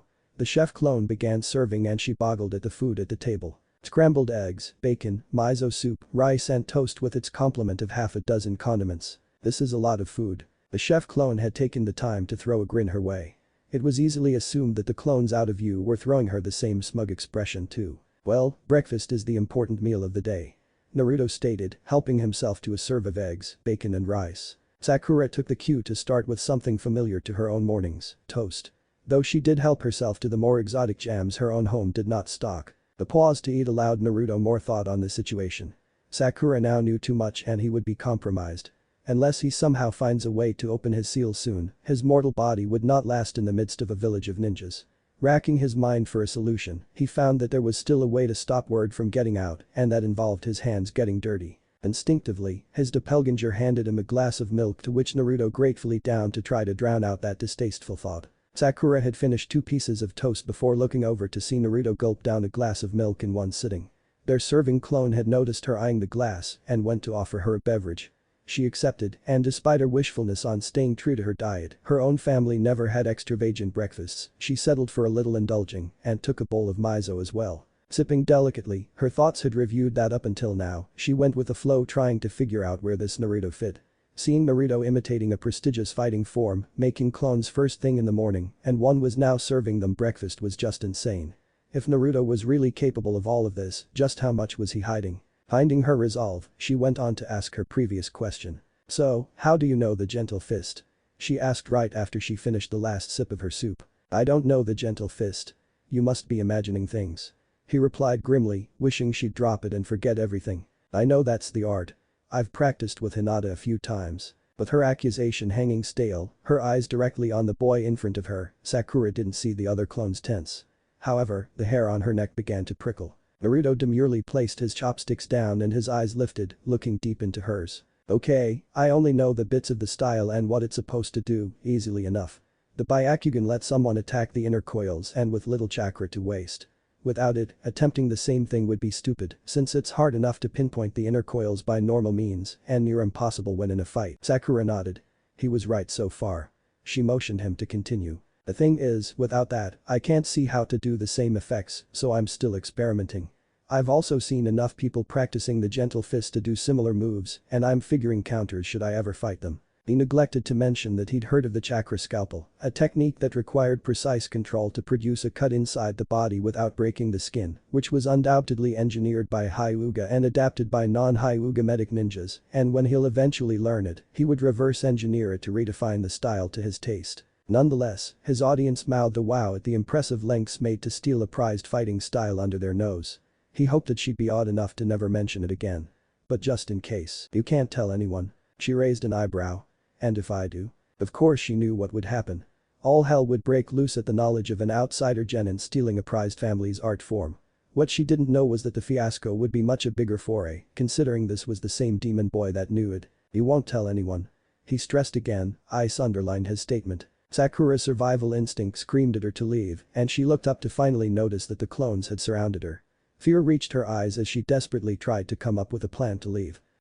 Sorry Sakura, but you've become a liability." Her eyes widened at those words. They both stood at the same time, and her hands went to start a hand seal, her eyes never leaving his. The kunai stuck out of her neck. Her breathing becoming labored. Vision was going red.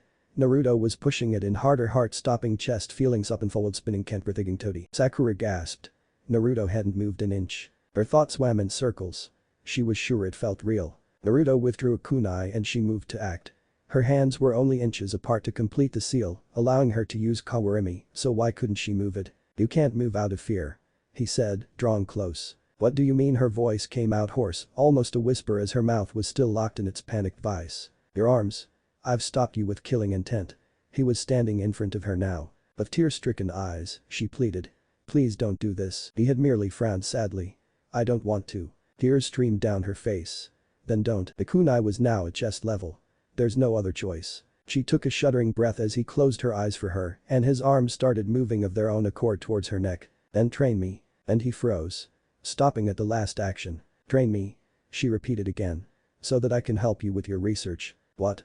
Mostly confused and a little skeptical. Not only having two viewpoints would help move things along quicker, but though I'm weak now, if you train me, I could become a good sparring and test partner. Naruto calmly mused upon the girl in front of him.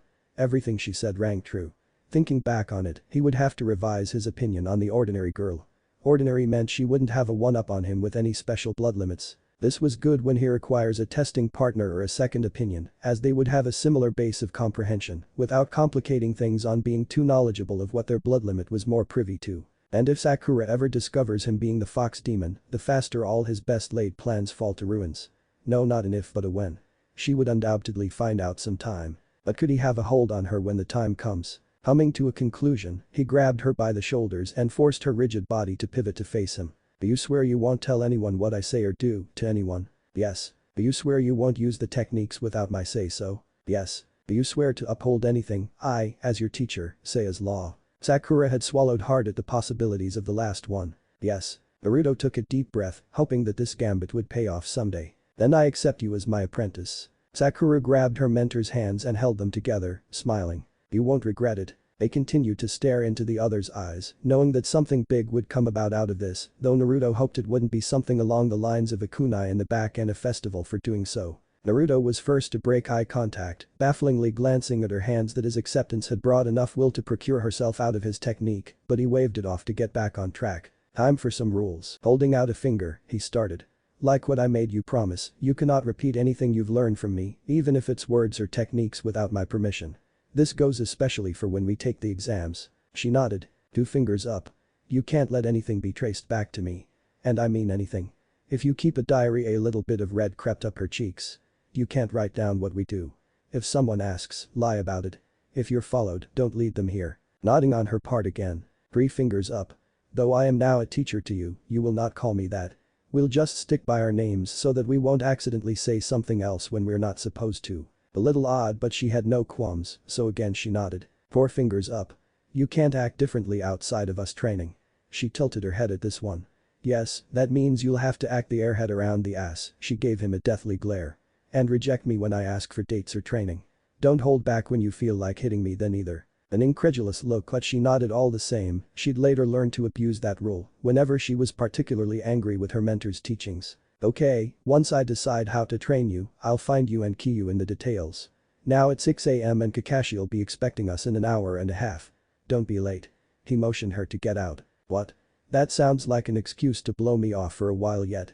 The sooner I learn something, the better I can be for when we spar. A little taken aback at how easily Sakura had went from fear to joy and now threatening in a matter of seconds. Being seconds away from death, how can you act like this? He had said what was on his mind.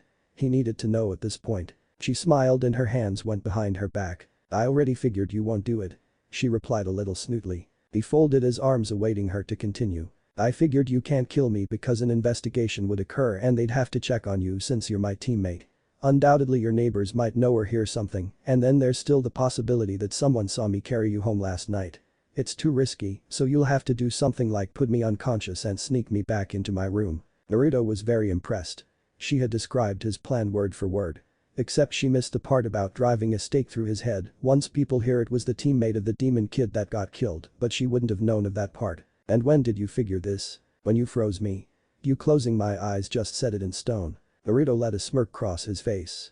He had to give her credit for thinking so far ahead and acting so well. Perhaps you're more perceptive than I realized. You forget, I graduated second to Sasuke because I lack stamina and Taijutsu. No, he couldn't forget that. He felt a little respect for her in that case. Second to the top of the class, without a bloodline. So come on. Teach me already. I need to become stronger for Sasuke. Naruto snorted. At a time like this and she feeds him an ulterior motive of doing so. For a boy no less. And I'm supposed to be the idiot. He muttered shaking his head. She raspberried him indignantly and he chuckled. Giving in to her demands, he placed a foot on the wall. Followed by another, he kept on walking until he was looking at Sakura eye to eye at a 45-degree angle. She said nothing, watching with great interest. The point is to put chakra into your feet. Not too little or there's no traction, but not a lot cause it'll damage the surface and push you away, so you probably shouldn't practice on a wall inside your house. She processed it thoughtfully as he made his way down. Do it enough and it'll help build your chakra. You'll need a lot to keep up with me. Now get out. I've got a lot to prepare for, especially now when I also gotta figure what to do with you. Agreeing completely, the pink-haired genin left elated on the idea that if she had advanced techniques under her belt, Sasuke would be sure to be impressed by her. Then there'd be love and then comes marriage and then a ninja baby in a baby carriage. Somberly in the back of her mind, she couldn't help but feel that she made a deal with the devil himself. Meanwhile, Naruto had closed the door and leaned heavily on it, not liking the turn of events. His relationship with Sakura had been easy enough from the beginning. Just latch onto some girl who'd been nice to him, and if her parents didn't follow it up, he'd stick with it. He'd seen it happen with multiple people and had easily discerned that those types were the most annoying, thus it wouldn't look out of the ordinary of an idiot his age, as the ruse would keep well with his outward image. Choosing to graduate where his age wouldn't be suspicious, Sakura had happened along and things became convenient. Then came graduation and he was on the same team as her, and he'd have to keep acting as the love-struck moron instead of spending that time getting over her. And now, a demon in man's clothing had brought a hand to his chest, wondering just how keeping his body on autopilot had become troublesome. In the past, his mind would not give a second thought to some of the body's reactions, but as of late, he couldn't ignore it. On occasions of when Sakura did him ill, there was brief twinges in his chest, and of when she did him good, he could feel his heartbeat faster. He had long since gone out of his way to bottle the emotions, but his guard had broken when Iruka had came to his aid. But just now, when she was here, his chest tightened just a little to an emotion he couldn't control. The same emotion that engulfed him when Iruka defended him. That rampaging emotion he couldn't identify that was threatening to become stronger. And it scared him. It was early. Too early. It was so early that only the most annoying of birds were chirping at a time when the sun didn't even rise yet. For most denizens of any country, this would be an ungodly hour.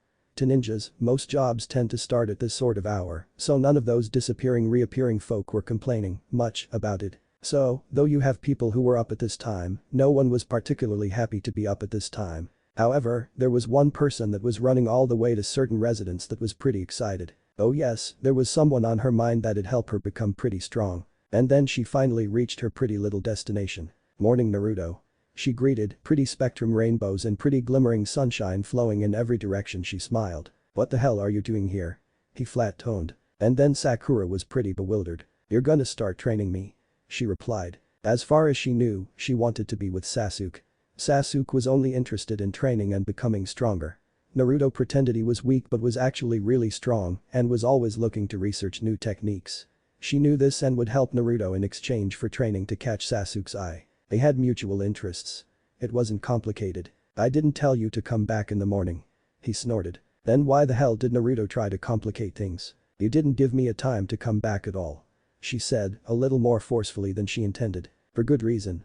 He said, though he did not add because he needed to devise a way to keep her on a leash, he did give a feeble excuse. Besides, I gave you the wall walking exercise yesterday. With an impish smile, Sakura walked up his wall until they were eye to eye, to which she curtsied. You picked that up fast. He said with a hint of amazement. What can I say? I'm talented, beautiful and a quick learner. She replied with a flourish. And modest too.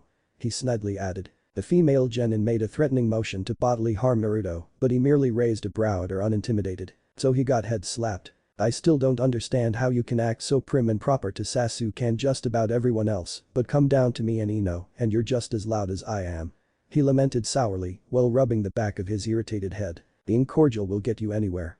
She said with a polite smile. Then her expression changed to a half-lit gaze, and the smile turned into a grin. I'm just extra polite to those who have no manners. Though Naruto wanted to point out Sasuke should have been an exception to that, he conceded, lest she be extra polite again. Sakura on the other hand, had turned his question over in her mind. You know, I still don't understand why you're different. She started. I mean, you're undoubtedly some sort of genius, but you don't want people seeing that. Naruto simply folded his arms and smirked at her. Tell you what. When you figure that, I'll start sharing with you my more interesting stuff. What? She shrieked. You're still holding out on me after your promise. Naruto raised a hand to calm her down. I'll still keep on teaching you stuff, but there's no way I'm gonna have an inflexible thinker helping me with experimental techniques. Fine, fine. Sakura crossed her arms. She sat down to start thinking when Naruto pulled her back to her feet. There's always time for thinking. I've got to get you stronger now. She nodded dumbly and he began settling in a sitting state. I used to take this stance for meditational purposes, and that was before I started practicing on deciphering the gentle fist. It should help build focus and start on a base for your stamina. Then I'll have you learn Cage Bunshin. He met her eyes, making sure she was listening. If it's possible, you should get yourself some weights. To be specific, chakra weights to help build your base. They're rather expensive, which is why I don't have a set. Although if you can get your hands on a pair, put them either on your legs for speed or arms for strength, as they don't even look remotely like weights. And so Sakura's Naruto crash course training began. How can you do this? The shrill cry coursed the humble apartment. It's all about the focus. Use the pain to fuel the desire. Once you get used to it, it gets easier to do it longer. Naruto replied, albeit sternly. Then, adding as an afterthought. And stop shouting so loud, Sakura. Sakura sighed from her vantage point. A handful of days had passed since her inauguration under Naruto, and for every day she'd sneak out of her home to his apartment during the early hours of the morning.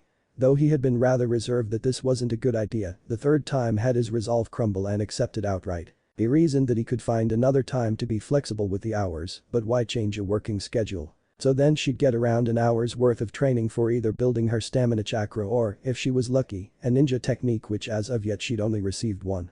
Then after the missions and attempting to coerce Sasuke into a date, she would go home and practice on what she'd learned. The time passing had her build a strong foundation for stamina, and she'd extended her chakra amount a good deal since she'd started, probably with some help of the additional weights disguised as leg warmers. She could only afford one set, and so interchanged it with her arms as often as she could. All in all, she improved rather fast, but to get within her teammates' league, she would require another solid bulk of time yet. Well Naruto, she began sarcastically, not everyone can be blessed with huge amounts of stamina. Huffing grouchily, she continued to verbally lash her mentor back. And the other apartments are empty anyway. I think I should shout all I want. The last sentence had been committed with a single finger salute. Naruto rolled his eyes from his semi-sitting position, only he had somehow supported himself in an upright position, where his right leg was bent at a 90-degree angle at the knee, whilst the other had been more at a 45-degree angle. His back was set at perfectly straight, and he had his hands in front of his chest held firmly in the tiger hand seal. All in all, he looked like he was in the correct back posture for sitting down, only there was no seat beneath him. There are still other neighborhoods.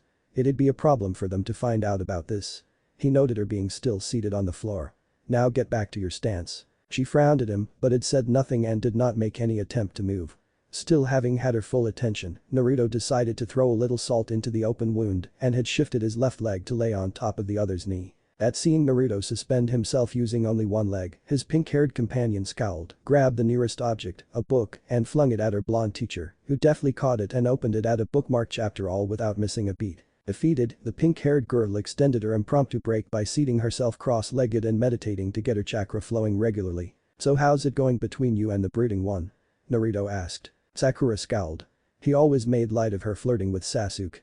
Probably because he least believed that he would return her advances. He's noticing me getting stronger. She spat. But it's still not enough, not like I could show off what I know anyway. Naruto nodded.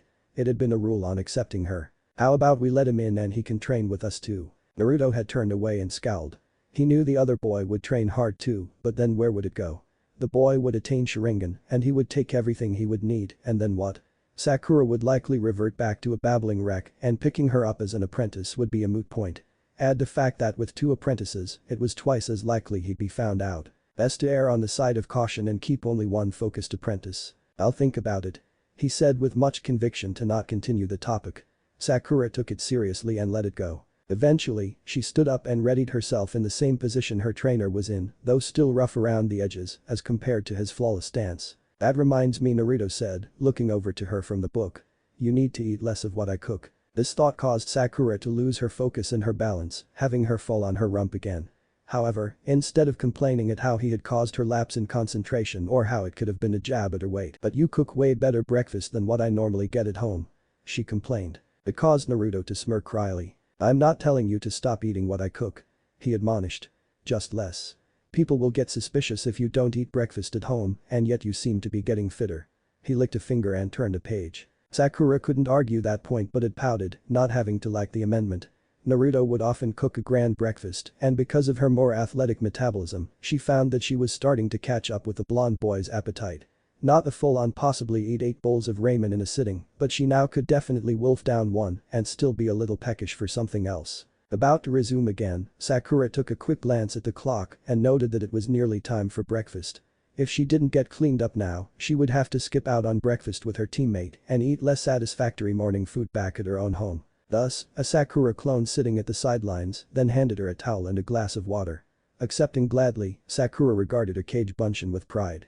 Oh sure, she could only make 1 replication, maybe 2 in a day, though she wouldn't have enough chakra left for training or Kakashi's missions, but having help for the little things had been a godsend. Naruto had been adamant about not using it for luxury purposes, citing that many a ninja had been easily killed because of their lax ways when attaining a physical clone. Then he looked her seriously in the eye and swore that if her ability suffered because of it, he would beat the habit out of her. She gave him an incredulous look and motioned to the clone serving them breakfast to point out the contradiction when the clone had suddenly thrust a kunai into the throat of the Naruto sitting across from her.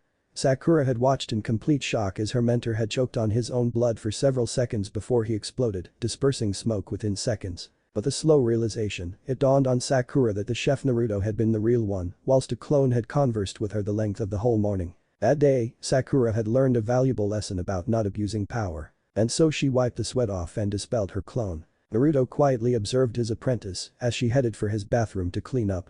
Then his gaze scanned the whole room. A book or two he didn't recognize. A small bag filled with spare clothes.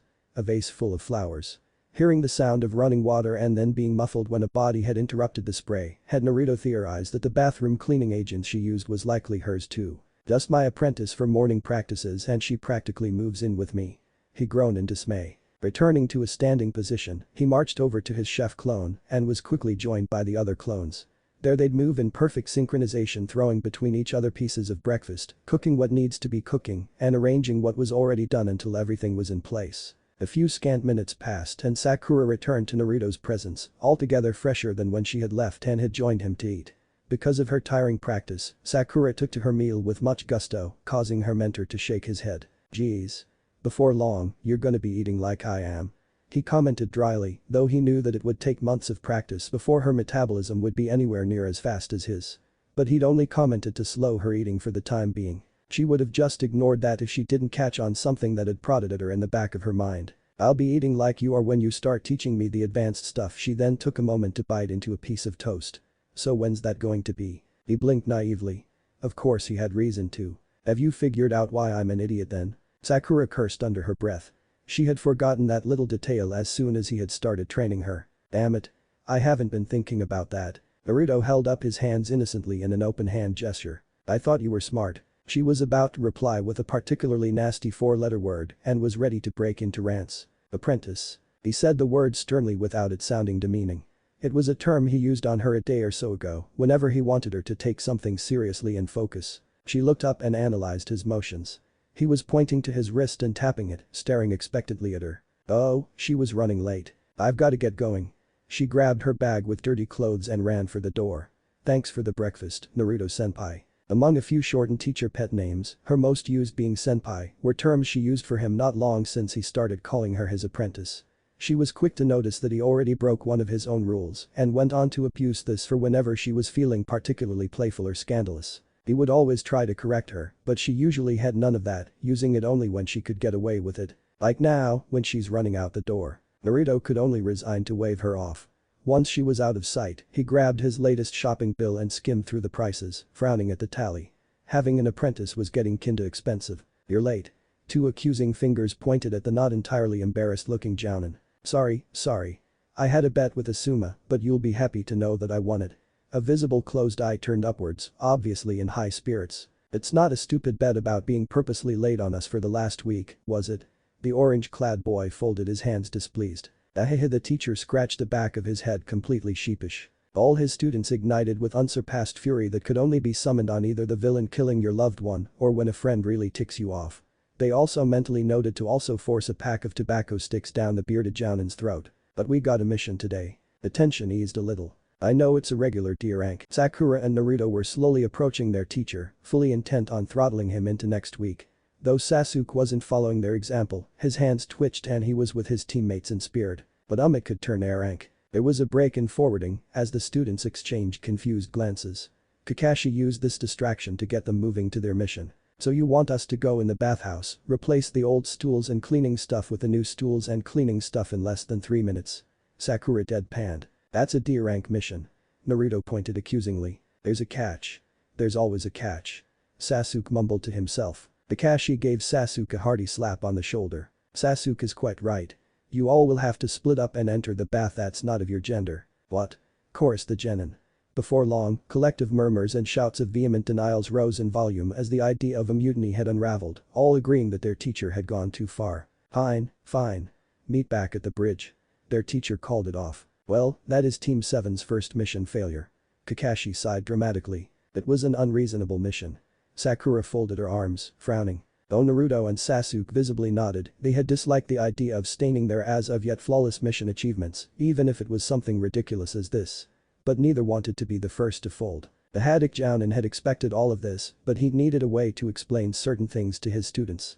So instead of dismissing them like wise a normal mission would have typically ended when denied, he was going to push them on through. So, what did we learn today? Kakashi asked his team. The late teacher is a liar. Sakura went first. She had disliked the mission and disliked it further under this Jounin's tutelage. The late teacher is untrustable. Sasuke went second. His frustration was far too inconsolable at this point and he had to voice his opinion. The late teacher is a pervert. Naruto had no grace for tact as he jumped up and down whilst pointing out who was responsible for the debacle. Kakashi sweat dropped. Time to set the record straight. Well, if any of you ever want to further your career as a ninja, there are times where you may be asked to do unsavory things. Their teacher simply said in his defense. This caught his students' attention. It's not all about rescuing someone or guarding an item or picking off traitorous ninjas. Kakashi averted his gaze from his students. He was giving them advice to remember and it drudged up some unwanted memories. This is especially obvious in Ambu. A client may ask us to get rid of someone or take out a rival business. These people could be working to restore poor countries or for any number of reasons benefiting the less fortunate. Sensing more than seeing the younger genin's eyes widen, Kakashi closed his visible eye and pinched the bridge of his nose. But that's life. The leaf can't afford to appear weak to the other hidden villages, and usually the absurd amount of money paid is helping repair the kind of damage done on an everyday basis. Training dummies for genin teams, better facilities, repairs for public domains whenever ninjas do property damage ranging from blast craters to roof hopping. That is terrible. Sakura gasped out. The money has to come from somewhere. Sasuke was quick to absorb it and sensibly accept it, though he didn't like it any better than his teammates did. Naruto's head hung low and he shook all over. Everyone turned to see his response, but became a little worried at the display. Suddenly, the blonde boy turned to the others and held up a fist. When I become Hokage, I'll change all of that. He proudly swore. The rest of Team 7 managed to blink. Idiot. You just don't understand that being a ninja requires a lot of money. Where do you get the money you spend on? Sasuke sneered. He was well versed in thinking that a ninja has to be a sensible thinker and be willing to make sacrifices. Ha! When I become Hokage, I'll make the Leaf the strongest village among the other villages and we'll never have to worry about things like that again. He shook his fist, the Leaf completely steadfast on the simple logic. They were just words, just wishful thinking, but it brought a smile to Kakashi all the same. After a few moments of watching his genin team squabble, he interrupted to finish the lesson. But remember, all the same, it is still our lives.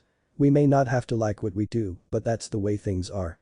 Kakashi solemnly voiced. Then Naruto proceeded to get to his feet and pointed back to the direction of the bathhouse. Let's do the mission. And this time do it right. He declared. The other members reluctantly agreed. Good, unlike most missions, you're lucky you'll get a second chance this time. The silver-haired Jounin applauded the boy's determination. They were just about to reach the premises again when Sakura faced her teacher. Can you change the parameters for the mission atlas? Sakura asked, still not comfortable with the objectives he gave. Fine. The Jounin gave in. It wasn't like the mission actually required to be done his way, he only set it up so he could give his insight to his students about the ninja world. One person is allowed to enter the bath of their gender. Otherwise, all of you will still have to refill the cleaning aids and replace the stools, the newer of each being located in the changing rooms. And you all have to do this as efficiently as possible, so it's going to be 2 minutes now. Whatever method you use is up to you. The Jounin shrugged. So we can't wait until it closes or find out a reliable time when it is empty, Sakura considered. And that means 2 of us still has to go, Naruto muttered. Only one person can't save face, Sasuke hissed, his eyes narrowing at the prospect. And we can't have one member do nothing whilst the other 2 do the work. It would be a waste of resources and time. And it can't be me, Sakura admitted. If I went into the girl's side, that means both of you go to the boy's side and that would fail our mission requirements. If Sasuke comes with me, then we still fail because two people are still in their correct environments. Sasuke merely smirked and headed towards an entrance. It was only after he went inside that everyone caught on that he went into the men's side. Damn that guy. Naruto punched the nearest wall, having realized the full implications to be the one to enter the female side. Sakura and Kakashi winced, but had honestly expected something like this to happen. Well, a ninja must always be ready to face the unexpected. Regardless if he wants to or not. Sakura said, giving her remaining teammate's shoulder a reassuring pat. Right. He said a little disheartened, a blush crossing his cheeks. He gave a nod to Sakura, who returned it, and they both went their separate ways, their teacher retrieving his preferred reading device. It wasn't long before the screaming from the women's side had started up. The screaming had Sakura shake her head. Unlike Naruto, she had transformed before entering and didn't draw much attention to herself. Now to stop her blushing from being too obvious and stick with Sasuke without getting too close to other men here. The screaming had Sasuke smirk. He had expected this of his teammate. However, the amusement didn't last long as he got more uncomfortable with his situation. Sure, he was on the men's side, but Sakura was standing too close for his comfort. Normally, it would have been tolerable, but at the moment Sakura had created an illusion to make her appear male, which caused the other men to give them both weird looks. The screaming had Kakashi minorly distracted from his book. He was a little disappointed with his student, but reasoned that if the boy was any better at tactics, then he wouldn't have to go about embarrassing himself. A short time had passed and Sasuke and Sakura emerged, having finished their half of the duty. Sakura had looked oddly at her teacher at first, something crossing her mind. Kakashi-sensei, how did it go? Sakura interrupted her teacher from his reading. How did it go? He repeated. Naruto's not back yet. I meant about the women who'd be angry about how the mission was set up. She shrugged. Oh. He hadn't thought of that. And there's been more than enough time for someone to confront him, but no one did. Meaning that something wasn't just wrong. No. It actually meant something was very wrong. But before Kakashi could act on it, Naruto did come out, dusting his hands in satisfaction. Haha. Now, Naruto was a young boy, he probably explained to them that he was the janitor, and they'd probably let it slide with his age, but that snickering was definitely not a good sign at all. At least, not for his teacher that is. You know Naruto, I almost hate to ask you, but just how did you go about to doing your tasks? Kakashi asked, a little worry creeping into his voice. I looked underneath, sensei. And I had someone help me. He proudly stated. And with that, Naruto used Henge to transform into the spitting image of Kakashi himself, wearing a towel wrapped at his waist, the usual mask around his face, and the forehead protector, which covered both eyes. The Naruto masquerading as Kakashi extended a hand in greeting, whilst keeping the other at his waist to hold the towel up. Yo. Sakura had burst into giggles. Sasuke couldn't help but crack a smile as well. They both knew that whatever's coming was because their weird teacher did deserve it. Kakashi's sweat dropped. He now had a really bad feeling about where this was going. And how did you receive help from imitating me? Easy. I went in as you and everyone got angry, but someone realized I couldn't be you and told everyone to calm down. Then she took me out and I told her about your training and she decided to help me out. Oh? Yeah, she should be on her way out now. And out stepped Kurenai. Never before did Kakashi really feel the need for the preservation of his life, clashing with the absolution to get what's coming to him as running would definitely make it worse. Hello Kakashi. Her voice had a bit of steel lining it. Hi Kurenai-san. He stammered back. You have a peculiar way of training your students, Kakashi. She commented offhandedly, not even glancing at said genin. I tried to make the mission less ordinary by turning it into a miniature espionage. You know, a little team building, a little explanation about the real world sort of thing, he admitted. Seeing her cracking her knuckles, Kakashi could only back into a corner and take a fetal position, his genius thinking held back by the flood of survival instincts reserved for indignant women. So what have we learned from all this? Kakashi asked his students. Never piss off Kurenai-sensei. Naruto said in a sage-like way. His eyes were closed and he nodded his head slowly and solemnly. I shouldn't enter the women's side of the baths. Sasuke said in a completely serious tone. Though not as sage-like as Naruto, he still held conviction in his words. Sometimes, a ninja must get their hands dirty. Sakura said before adding, especially if they want to pound perverts. Kakashi sighed from the confines of the hospital bed. Did you learn something from today, Kakashi-sensei? Sakura asked. That I will never try to make D-rank missions more interesting for my students.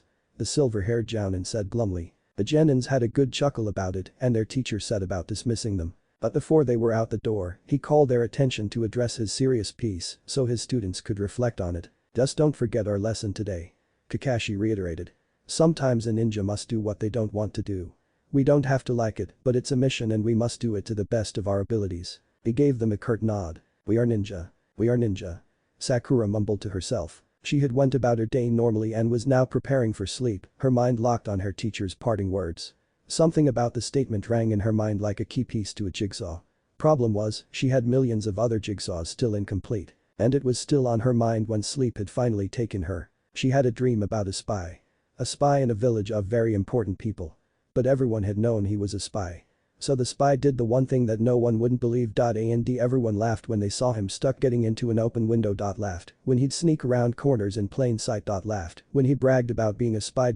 So they'd invite him over for drinks and they'd all get wasted and they would tell him things. They'd invite him to meetings and he'd spill coffee all over his papers and they would chuckle and let him keep it. They'd invite him to secret exhibitions and he'd fall all over himself, his notepad filling in with obscurities, nonsense and doodles that no one ever gave a second look at. But it came as quite the shock when they found he had learned everything from them. Then Sakura woke with a start, the realization had struck her. Oh. My. God. Naruto had answered the banging at his front door, still clad in his striped pajamas, the odd bear cap and a sleepy-eyed expression. Hey Naruto. She beamed at him. The sleepy boy looked from the chirpy girl standing outside his door, then to the nearest clock, and then back to the chirpy girl. You're 2 hours early, he moaned. Her barely contained excitement had her shaking, and so he surmised she didn't look like the type to leave anytime soon. So he let her in and started on his shadow replications to begin his morning ritual. I finally figured it out. Her thoughts were being thrown left, right and center, trying to make order of the startling revelation. Yeah? Her sentence had caused him to focus.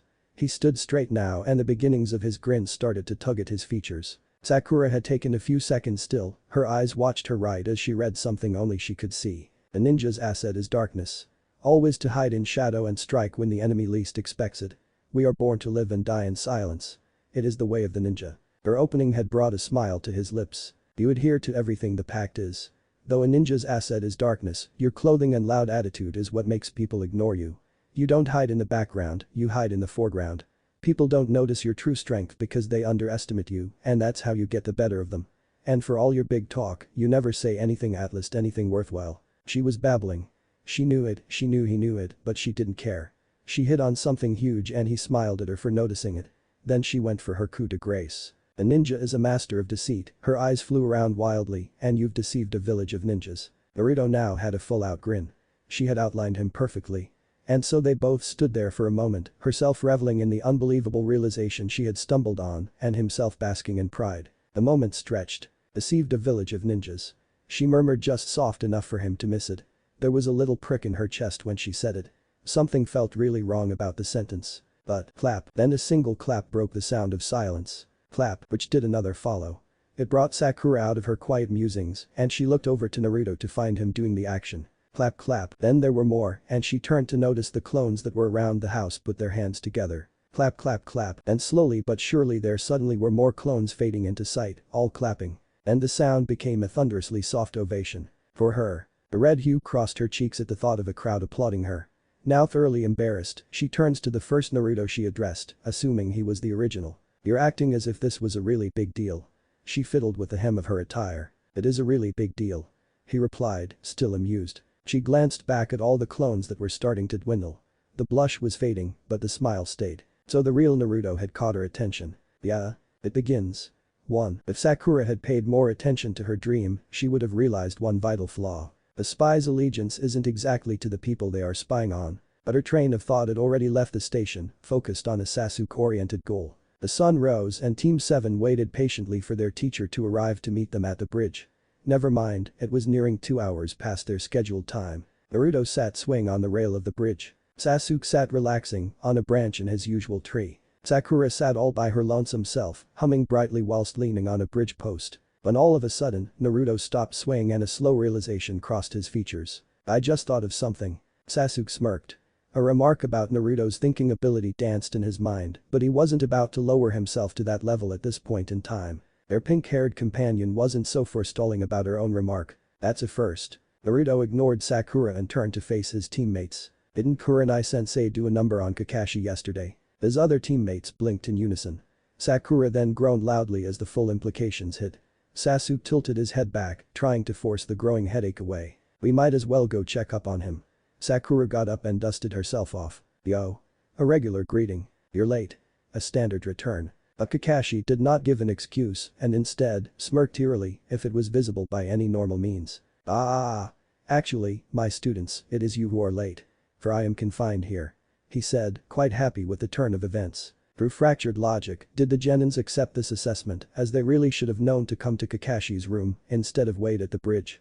With the ball in his court, Kakashi kept it rolling. Now, Kakashi clasped his hands with glee, let's hear your excuses. He received 3 different tones of lost on the road to life, causing him to lightly cackle to himself. Weren't you ever gonna send someone to tell us you couldn't make it there? Sakura asked, despising the idea that her teacher was in the right this once. Hell no. Kakashi folded his arms, completely steadfast to his belief. As my students, I have high expectations that you would know that my stay here would have been for a longer extent. His team groaned in disgust. Well, since I am unable to retrieve any sort of missions for us to do, nor can I supervise your training, you all will have to do so without me for a couple more days. And his students relished this idea. But, don't get out of shape. When I get out, I'll get a mission to make you guys wish you were having D ranks all over again. Naruto and Sakura whooped whilst Sasuke silently praised the thought. Now get out. I need to rest up. As the Genins filed out, Kakashi mused on the kind of mission he would require for them to learn a bigger lesson. Maybe a C rank with bandits would be good. A little blood will jolt them enough to prepare them more for the world. He let the thought hang as his other hand sneaked behind his head and retrieved a certain book from underneath his pillow. Then his room was filled with the sounds of immature giggling. So Sakura started, sliding up to the raven-haired boy. No. He cut the middleman. But I haven't even, she tried again. No. He cut that line. How abo? No. That bud didn't even have the chance to blossom. Defeated, Sakura hung limply, letting her beloved to go on his way unhindered. Once Sasuke was at a far enough distance, Naruto then took his chance to ask Sakura out. There's always me, Sakura-chan. The pink-haired girl cringed, though the thought didn't sound so bad lately. But she still had a reputation to uphold. No way. Naruto deflated and started on his way. Are you going to go train later, Naruto? She asked before he got too far off. Naruto faced her, raising a brow at the question. I want to work on my skills a bit later. She shrugged, appearing aloof to the idea. His eyes focused. He'd recognized it as a subtle plea for help on the technique she was learning. Fortunately, he had extra time after he'd help along his gardening project. I guess I will. He shrugged. I'll be at our team's regular spot in an hour, and I'll probably be there for most of the day. She nodded thankfully, and they went their separate ways for the time being. Did you manage to work it out between our training now and the early morning? He asked, easily avoiding the hit directed at him. No. She huffed. It's pretty tough. Takes a lot out of me. She threw another hit to which he backed just out of range. Read any texts then? Nope, but I'm thinking of going to a library before lunch. I need a good idea of what to look out for. He nodded absently. I suppose. But I'd still go with my first recommendation. Once you get the basics down, the rest of it does itself. You go read up on something complex and it'll be all the more tiring every time you do it. Though disgusted with the idea, Sakura had to admit that it did have some merit. Because of this distraction she nearly forgot to backflip over Naruto's next attack. Seeing her attention diverged, Naruto decided to throw in some incentive. Better she learn the technique before Kakashi gets out of the hospital. Tell you what. When you can do the technique, I'll let you in on a way you can get Sasuke's attention. He lunged again, only for his opponent to be already heading back to town. I'll have it down in no time then. She called over her shoulder. Expecting as much, Naruto smirked and continued his stamina training. Sakura sighed. It had been rather embarrassing that Ino had shown up on several occasions, each time blocking her attempt on her self-imposed mission and cleanly crushing the fortress of courage she'd built up. Damn her. In fact, the other girl had gotten so nosy that Sakura couldn't bear it anymore and left. Ino, seeing her rival retreat, pulled up the chase and went on to get under Sakura's skin. Ino had been persistent. Very persistent. It was lucky that she received additional stamina training and had replaced her leg weights onto her arms or Ino might have got the better of her and things would have gone downhill pretty fast. Sakura only managed to evade her pursuer long enough to promise the girl tell her some other time, though Sakura filed that under as never. Arriving at the outskirts of her team's regular training spot, she spotted a familiar face she hadn't seen in a while. Hey Hinata. Sakura greeted as she approached the Hyuga heiress, though she also wondered if any of the teams were doing any sort of training or missions at all today. Oh. Hi Sakura. Hinata returned the greeting timidly, followed by a bow. No need to be so formal with me, Hinata-chan. Sakura waved it off. Alright. Blushing a little, Hinata looked away. Sakura then took it on herself to press on. How are things on your team? Sakura inquired. Well, I guess our team is doing fine. Kiba is really energetic and Shino usually keeps to himself. We've only had some D-rank missions lately. Hinata returned in light detail. Any C-rank yet? No. Has your team? Nope. Although Kakashi-sensei said he'd be getting one for us in a few days. Then Sakura caught herself. Not that it might be a C-rank, mind you. He said he was going to get us a mission that wasn't D-rank, so it has to be C-rank. It's unlikely administration would give Genin to do anything higher than that. Hinata nodded her head. Isn't Kakashi-san injured? Yeah, but said he would do it when he gets out. Then the thought occurred, wondering how Hinata knew that piece of information. How'd you know that? Kurenai-sensei told us and cancelled training today. I think she's going to go and apologize. Too. Sakura paused a little and looked over Hinata's shoulder to see Naruto beating up on a dummy like he usually does. Are you here to see Naruto? She asked slyly. Huh? Hinata gasped, her face turned a shade of red. Hinata turned an even deeper shade of red under Sakura's scrutiny. Oh. You must be very busy. I must be on my way. Hinata stammered, turning to leave. I'll see you later, Hinata-chan. Sakura waved her academy friend off. Hinata had returned it as she retreated further away. Once the other girl had left, Sakura finally found her chance to approach Naruto, who had just stopped to take a break and merely lay face up on the ground. She briefly looked up, wondering if there was anything worth seeing. Then he chose to speak. I think Hinata's onto me. Confusion marred Sakura's face. Why would you say that? She's always spying on me.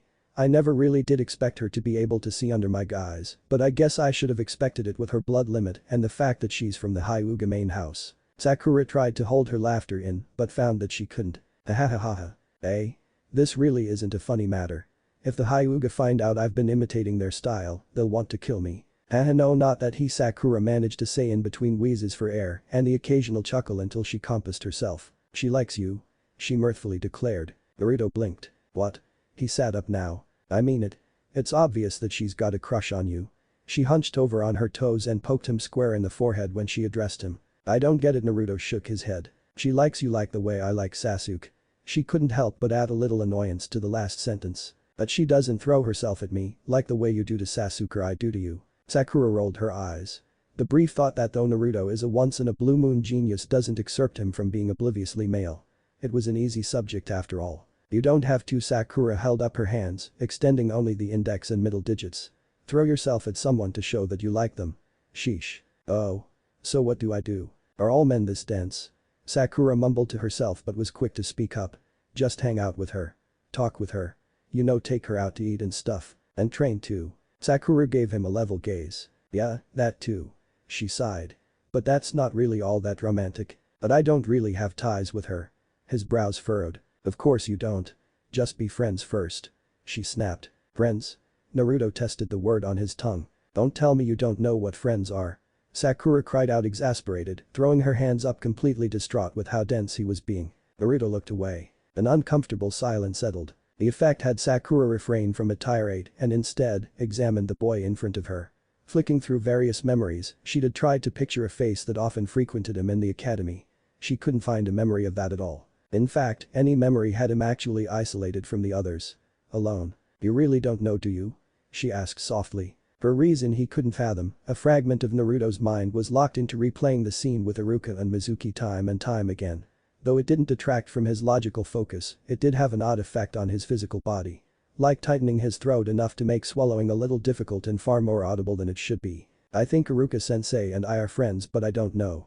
He'd finally replied. You both hang out, eat out, talk about anything? A little pity seeped into the question. Yes, all of that.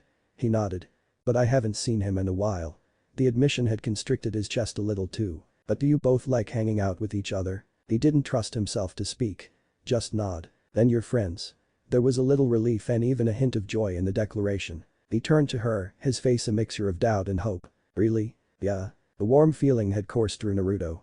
A pleasant calm had brought him back a smile, but it had gone as quickly as it appeared when he suddenly tensed again. Sakura recognized it and let the silence flow and waited patiently for Naruto's last question. Would you consider being friends with me, Sakura? His voice had been soft and fragile, as if the slightest breeze could have taken it away and into the winds. Sakura gave a tender smile and stepped behind the seated boy. Her arms encircled him and she pulled him into an embrace from behind, her chin resting on his wild unkempt hair. "I would love to be your friend, Naruto-kun," she replied just as softly. There was another pause as each closed their eyes and savored the moment. "Thank you." Eventually, Sakura had left, off to her own training, whilst Naruto pondered on what to do for the moment. He considered that if what Sakura had said was true, that the Hyuga heiress actually had a crush on him and not spying and plotting his demise, then he should repay her courtesy with a visit.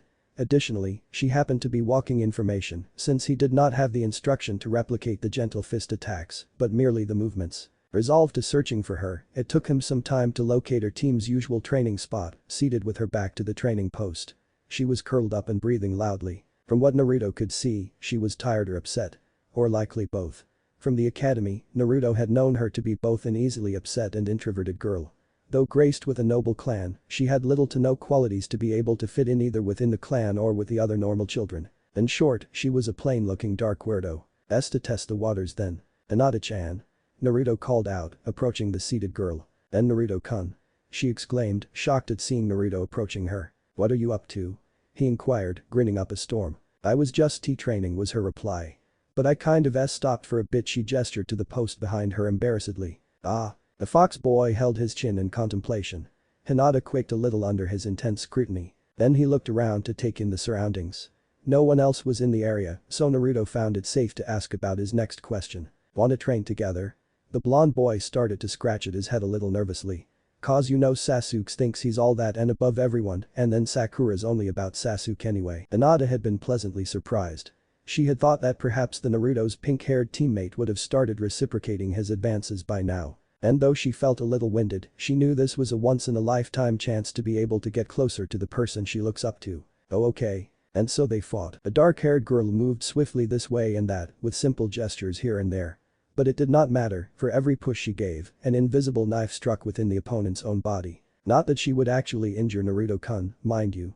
He was a person she looked up to. Then a blonde boy would deftly move in and ruggedly attack here and there, blocking and absorbing every strike.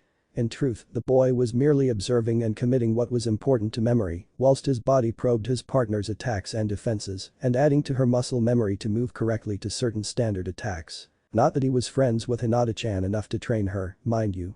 He was just testing the full gravitation of her own strengths and weaknesses. It was some time later that they mutually agreed to halt. Naruto was inwardly displeased. Not only had she pulled her punches, but she was also mixing some of her Hyuga gentle fist style with the academy's hand-to-hand standard combat. He mused to put an end to that. "You know Hinata, you're not really hitting me. Don't you guys have like some sort of really kick-ass taijutsu style?" he whined. "Why yeah, but I know how to use it and I don't want to hurt you." Hinata looked away, embarrassed at being caught out. "Nonsense. Come on. Fight me for real. I can't stand it if you're just gonna go easy on me," he said resolutely. "I don't know." She scratched the back of her head. "Please." Bright cerulean, glimmering eyes pleaded. "Oh okay." She couldn't find the heart to disagree. Another workout had occurred, this time going for even longer than the last session. Hinata had sat, her breathing haggard. She had never trained herself up to this point and it was only pure will alone that she'd get this far to try to impress the boy. Naruto on the other hand stopped to review what he knew of her techniques.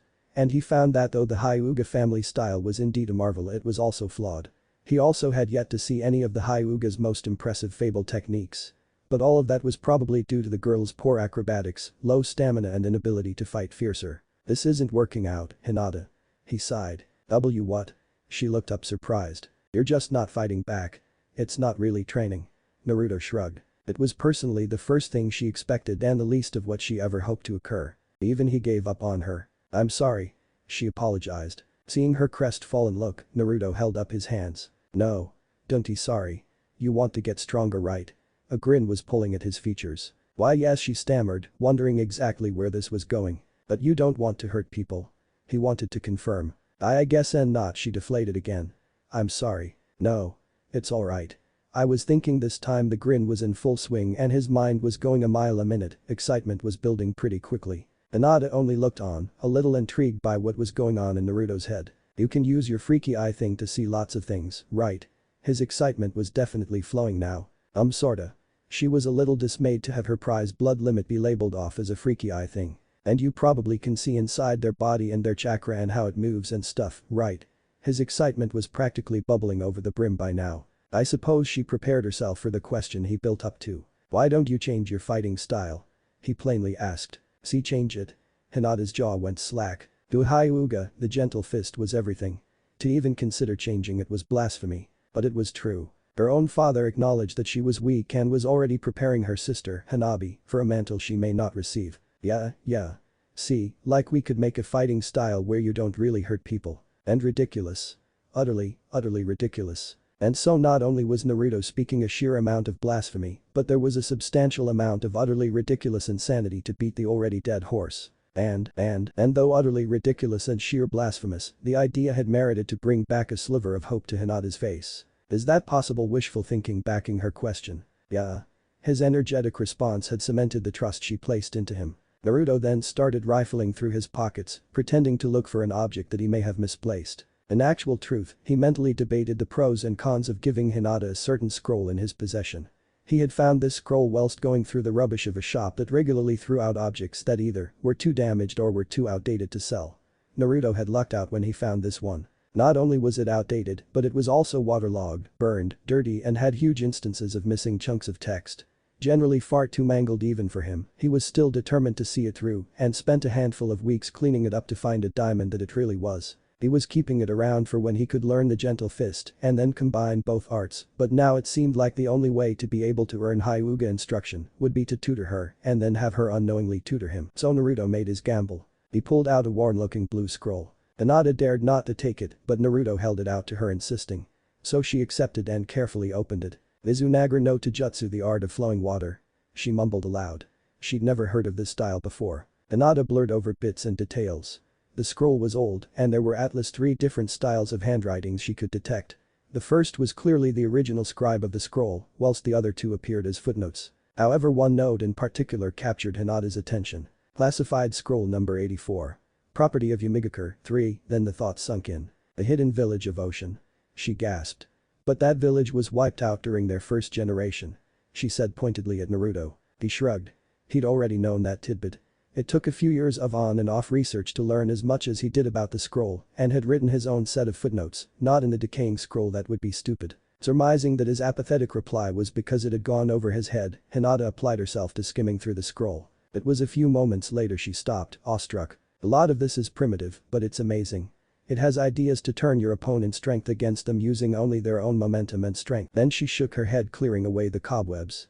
She realized that this scroll was a part of history and possibly far too valuable to be in her care, much less she be worthy of trying to learn it and adapt it to her own style. I can't accept this.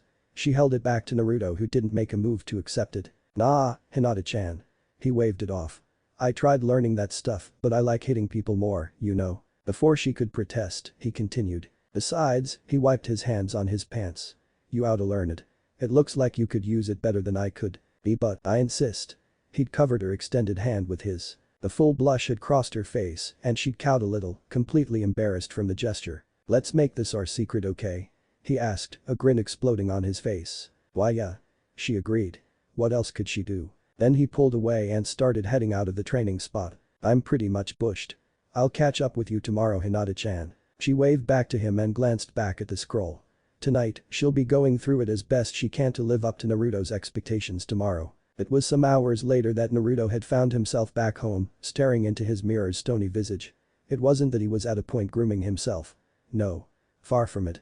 He needed his reflection to be able to reflect on things. No pun intended. And it was all in turmoil. His thoughts were in turmoil. Sakura and he were friends. Or friends. And since he'd graduated, he'd taken to purposely avoiding his academy teacher for reasons he couldn't voice, only now to find out that the man was a friend too. In fact, it was seeming more likely that Sarutobi, Hinata, Kakashi and even Sasuke could relatively be penned under the same term. Friends? He murmured. It held a lilt of hesitance and longing. Naruto had unconsciously smiled that stupid grin of his. Then he'd opened his eyes and eyed it warily. It was less fake than he remembered. Smash! Naruto removed his bloodied fist from the remains of the mirror, dislodging a few more shards from the spiderweb-like cracked surface. It changes nothing. The rising sun. Cloudless skies. Birds in song. Morning was in full swing for all. Sorry I'm late, Naruto. I was up all night. He waved her off. It's Auri Irk. He found himself at the receiving end of a head slap. I can't get this technique to work. For others, morning was going a bit slower than normal. The first day. I'm starting on breakfast already. Hurry up. Naruto's voice called out over the hiss of the frying pan. What's the hurry? Sakura walked over, procuring a plate and utensils from her shadow clone that was setting the table. It's not like we have to meet our teacher today. She continued, seating herself at the table while her host subordinates brought about the meal. You're still expected at your breakfast table. He pointed out and proceeded to remove the apron he wore before hanging it on the pantry door. Oh right. The pink-haired Genin blanched a little, forgetting that teeny detail. I better get ready. She quickly made her way to the bathroom as to get washed up before her meal. Entering the bathroom, Sakura found it odd that the mirror was missing. At first, she'd been compelled to give a shout to Naruto about it, but then an odd red residue underneath the bathroom cabinet door had drawn her attention instead. Upon closer inspection, she'd found more residue, though just faintly lining within the grain of the cabinet. Blood, she murmured hesitantly. A quick scan of the floor confirmed that there wasn't a mess. Unable to find a connection, Sakura continued with her morning routine, though her mind kept returning on the subject. She could only reason that perhaps he'd fell into it. Though that would be very unlike him. Very unlike him at all. You're late. I don't care. Naruto had wandered over next to his teacher and, for inexplicable reasons, promptly went on to muss the bedridden Jounin's hair.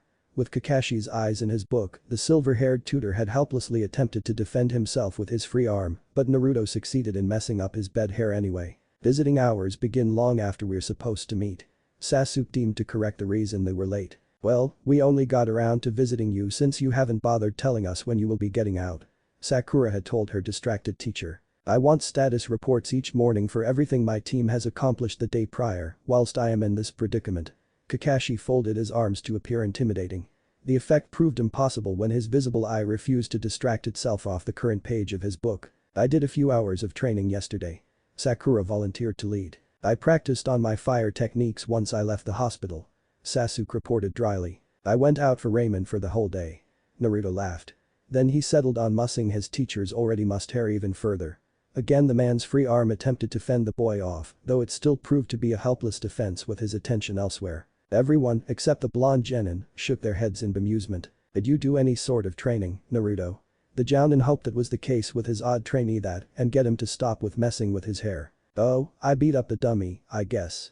The orange-clad boy stopped his activities, holding a finger to his chin while he remembered. Before Kakashi lost all hope for the boy, Naruto then also added. Oh. I caught up with Hinata.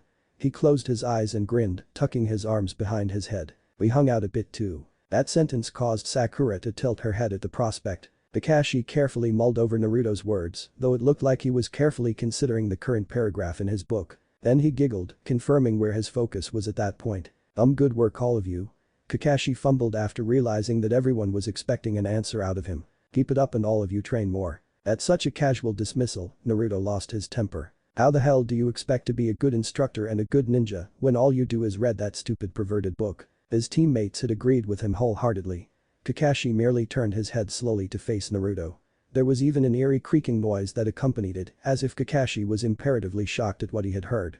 Naruto nearly felt like taking back his words. You may question my teaching methods, the Jounin started, his voice sounded hollow, and his students found themselves a little uncomfortable. You may question my position. The atmosphere darkened as Kakashi's battle aura started building, everyone took a hesitant step back. You may even question my skill. His voice now deepened to a foreboding tone, in effect akin to the oblivion of the grave.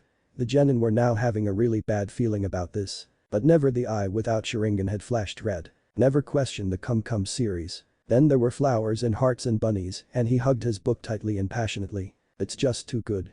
You could practically see the little love heart punctuating his statement. Team 7 slumped, individual sweatdrops lined their heads. Then turned to leave in disgust, silently agreeing that the man needed a girlfriend to set him straight. It's a tale of loyalties, friendship, love and life. A must-read for everyone. He called out after them. Everyone 18 and over, I mean. Though no one noticed, Naruto's step had briefly faltered, but he continued his exit. What are you gonna be up to, Naruto? Sakura asked. She was still a little perturbed about the thought of Naruto's visit to Hinata. Something about that thought had upset her a little, but it was his business and not hers. Naruto carefully considered what he'd have to do today. There was that project he was still working on. And another or two also waiting. Oh, and the damn mirror. In a way he was glad she didn't bring it up, but that also brought about its own suspicion too. I got stuff to do. Meet at our regular training spot in an hour or two. The sun rose over the sky, casting shadows directly below everyone's feet. It was afternoon before Sakura had located her mentor for secret training, and she found him with his back exposed as he hunched over something just out of her view. Hey Naruto. she called out. "Hey," came his unenthusiastic reply. A little taken aback that he didn't even turn in her direction, she ran over to peer over his shoulder. "What have you got?" Her question was left hanging. Naruto was nose deep in reading a book. That book. Sakura had wanted to scream. In fact, she did. "Pervert," she accused, recoiling backwards with her arms held up defensively. He didn't reply, but merely turned the page. "I can't believe you would stoop that low to read that book," she accused again, unable to believe that he was capable of that. He did not turn his head to dispute it. He suffered that same affliction that Kakashi had earlier, namely the loss of will to tear his eyes off the page he was reading. "I have to admit. It is pretty good." It was a shameless admission. Before she could scream her now sky-high annoyance, he interrupted. "Have you learned the technique yet, apprentice?" he asked casually. "Inhale. Back to business. Exhale." "No." Sakura winced, having most of the irritation just disperse at the serious tone he employs whenever he trains her. "Do you still want to train?" he offered. "I'm pretty sure you spoiled the mood for that," she replied sourly. "Well," he turned a page, "you have something to work on. Let me know how you did tomorrow." Sakura complied and walked off, still heated at the whole situation. Do all teachers become perverts? It was later in that afternoon that Hinata had waited at her team's usual training spot, leaning on the training dummy. Hinata was the heiress of the Hyuga, possibly the most prestigious family in all of the Hidden Leaf. Because of this title, there are a great deal many expectations that come with her title. Most of which she can't meet. She lacks confidence to believe in herself. She lacks absolution to inflict pain. She lacks conviction to look down on others. It is because of all of those reasons that her father had just about given up on her and will likely pass on her heritage to her sibling. It is because of all these reasons that Hinata knows she can be strong. It is this resolve that gives her enough strength to search for her own strength. Which leads back to the current moment. "Hey, Hinata-chan." She looks his way and smiles. She needs a helping hand to find that strength and prove that she can be just as strong, if not stronger, than the title expected of her. No matter how unconventional she would have to become. "Hello, Naruto-kun."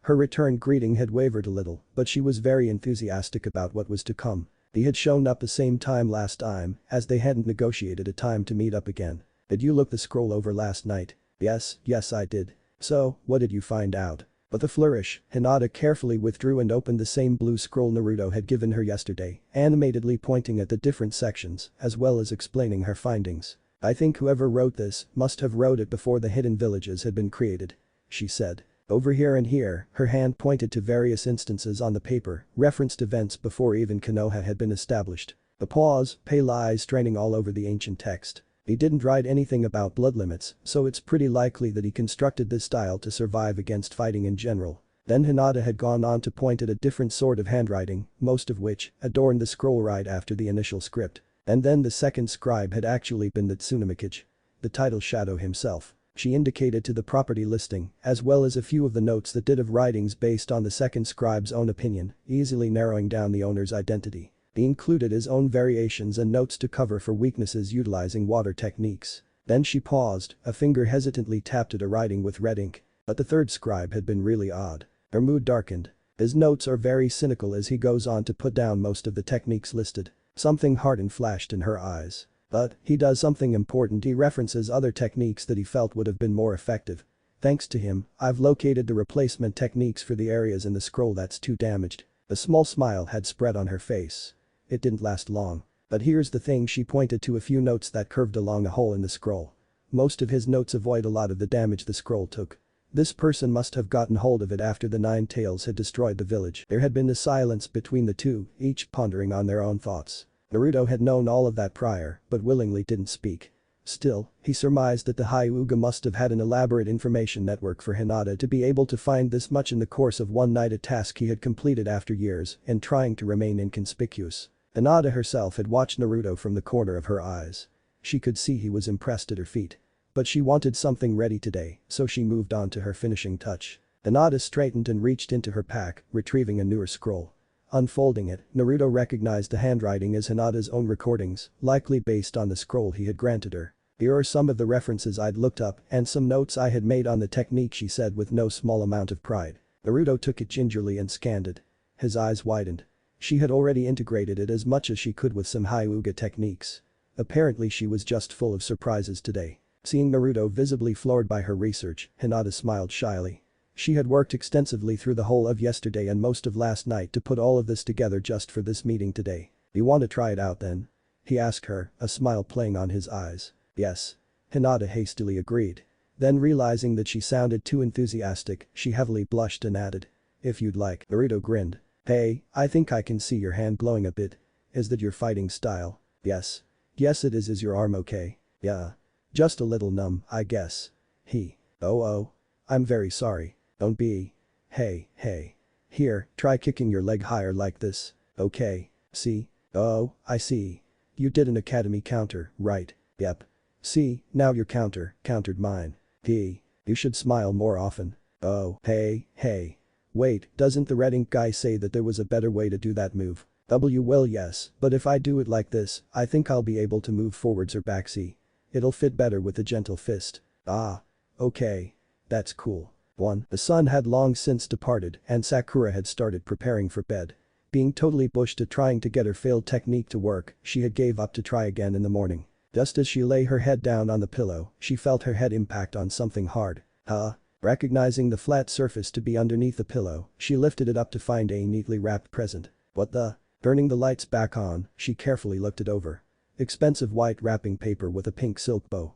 No card and admirer maybe. It tugged at a muscle on Sakura's face, causing an amused smile. Carefully removing the bow and opening the present the way it was wrapped, she had removed the contents and got ready for the surprise. And what a surprise it was. Come Paradise. Volume 1. Her first intent had been to fling the damnable book into the furthest darkest recess of her room. Or out the window. Or into the face of another pervert. Whoever insulted her would have something coming to them, and thus, she had managed a list of suspects, which had narrowed down to her silver-haired teacher. Since she caught Naruto reading it earlier today, it goes to say that perhaps that perverted Jounin could be providing smut to all his students. Thus, it came as such a shock when she opened the cover to find a message written on the inside jacket. Approach with a sensible state of mind. Naruto. 5 times building courage, after 4 glasses of water, 3 hours pacing, 2 reassuring parents and a vow of utter chastity, Sakura found herself reading. 2. And, despite heated denial, also liking it too though she did find it weird that a substantial amount of pages were blank. The second day. Sorry I'm late, Naruto. I was up all night. He waved her off. It's Auri irk. He found himself at the receiving end of a punch sending him to the floor. I likely deserved that. He deadpanned. Of course you do. She shouted. He stood up and brushed himself off when he'd been caught in another hit that he could have avoided, but didn't. Can I get up now, or are you going to hit me again? He asked politely. One more time. Came back the shrill cry. He sighed and proceeded to stand, only to be knocked down again. I assume you read the book then? Naruto cut to the chase. Hell no. He stared levelly at her from his full vantage point. She tried to return the stare but had failed when her blush became more and more evident. Well, a little. She admitted. How'd you find it? The question was asked casually. It's pretty well written, I suppose. Sakura could not stop blushing. How far along are you? Another casual question. Halfway, I think. The wall looks mighty interesting. I've gotten only a third through, myself. A casual admittance. Silence, though it was awkward to Sakura. Very awkward. Want to train now? He offered. Yeah, sure. Sakura let all the pent-up energy flow out of her, as well as the embarrassment. Might as well put the time to good use. It would be later that she spots a new mirror in his bathroom. 3. But didn't question it. It was a handful of hours later that both the Haruno girl and the Uzumaki boy had found themselves seated at their regular training spot, both content on leaning on a nearby tree for shade. The sun was in full swing today, and the Ninja Council had issued a low-level ban on all fire techniques, today being as hot as it was. Can you believe Kakashi's still gonna be there for another day or two? Naruto was the first to break the silence, sweat glistening his brow. I can believe Kurenai-sensei would overdo it. Sakura nodded, wiping at her face with a handkerchief. Seriously, Kakashi really went too far, though the lesson had been aptly learned. Can you believe it's too hot to train for long? Naruto had shook his head after emptying some of his water canteen into his hair. I can believe that it can get this hot once in a while. Sakura had actually leaned in when the boy shook his head as to catch the cold droplets on her face. Brief silence. Can you believe that Kanto and Keiko are twins? Naruto tapped at his pouch, which had a novel-shaped bulge. I believed you'd never ask. Sakura also reached for her pouch. Then both of them were caught up in reading. Though it was only a scant peaceful moment later that Naruto followed up on their conversation. Can you believe that Sasuke turned you down again? He strained to keep a straight face. I believe you can go Fu. The day had gone and passed, night had slowly descended, bringing about a welcomed cool change to the much-heated atmosphere. This night, Hinata had been pleased with herself. With her quick afternoon sparring session with Naruto, it was rather too heated to go too long. She developed more and more of the gentle fist, in combination with flowing water for her style. She reasoned that in the course of time, she can prove herself to everyone, especially to her father. This night, Naruto couldn't stop himself from grinning fiercely. In today's session, he'd subtly gotten Hinata into explaining so much on how she used the gentle fist style that he was getting a good idea how to use it.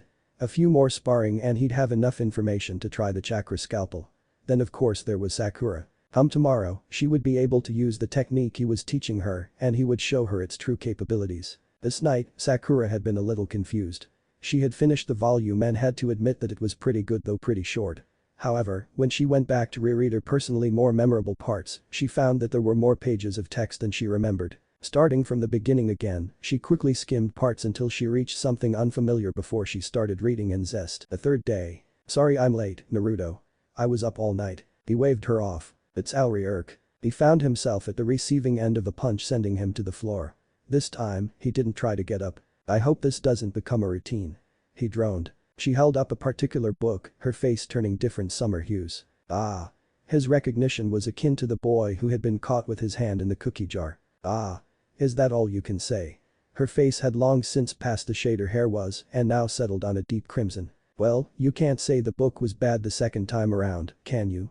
He attempted to shrug whilst still lying down. Red in the face, shaking and indignant, Sakura had wanted to unleash a wrath never seen before on her perverted mentor. However, she had to sheepishly admit the book was better with the gratuitous content. She huffed and looked away, embarrassed with the admission, even if it was just to herself. Naruto only dared right at his posture to a seated position. Well, back to training. He ordered. What? Sakura could only watch him with an astounded expression. Here he was turning her into a pervert and he had the gall to just emotion her with his hand. Try the technique again. How can you just, apprentice? She scowled but knew his tone meant business, so she went into the correct stance and pushed chakra into the right places. Then she gaped. Well, that wasn't so hard, was it? Wow. Sakura inhaled with more than a little difficulty. Just moments prior, she and Naruto had sparred and the fox boy had been insistent on showing how to apply some of his known techniques, to which he would eventually teach her. He approached her seated posture and held his hand out. She accepted and she was pulled to her feet. Okay, what now? She asked. Sasuke, of course. He said. I promised you a way to get you closer to him, didn't I? Sakura had wanted to slap her forehead. She had anticipated this event for so long, but it somehow had slipped her mind. Slipped her mind. She couldn't ponder on that as Naruto continued. At 2 o'clock, he'll be leaving his house and heading for that Uchiha Lake, you know where that is, right? She rolled her eyes. Of course she knew. Just about any of Sasuke's stalkers knew. He'll be practicing his grand fireball technique. Yeah, so? Get him to teach you. Easy. That was the most stupidest plan she'd heard. Sasuke wouldn't teach his fire techniques to anyone. Let alone his fan club. That's the most stupidest plan I've heard. Sasuke wouldn't teach his clan's techniques to anyone, let alone to any girl who she paused to choose how to finish the sentence, since fans were just a more nice way of saying stalker, which she wasn't. Who has a passing interest in him? No. You're thinking about going about it wrong. Naruto shook his head. And here I thought you were smart. She grimaced and began movements to giving him a head slap. So you don't want to hear it then? He baited. Her dormant arm had caught her attacking arm in mid-swing. The want for retribution clashed with the need for information, but defense was the winner in this showdown today. Just say it already. She spat, having pulled away her aggressive movement. You have to insult him first. He said, exasperatedly. Watch him do it a couple of times and then walk up to him. Tell him that was pretty decent, but you bet that you could do it better. That oughta be it. Rinse and repeat each day for different techniques. Naruto placed his hands in his pockets. That's all there is to it. In retrospect, it was a good plan. A very good plan. Then she checked her watch. 10 minutes until 2 o'clock. Shit.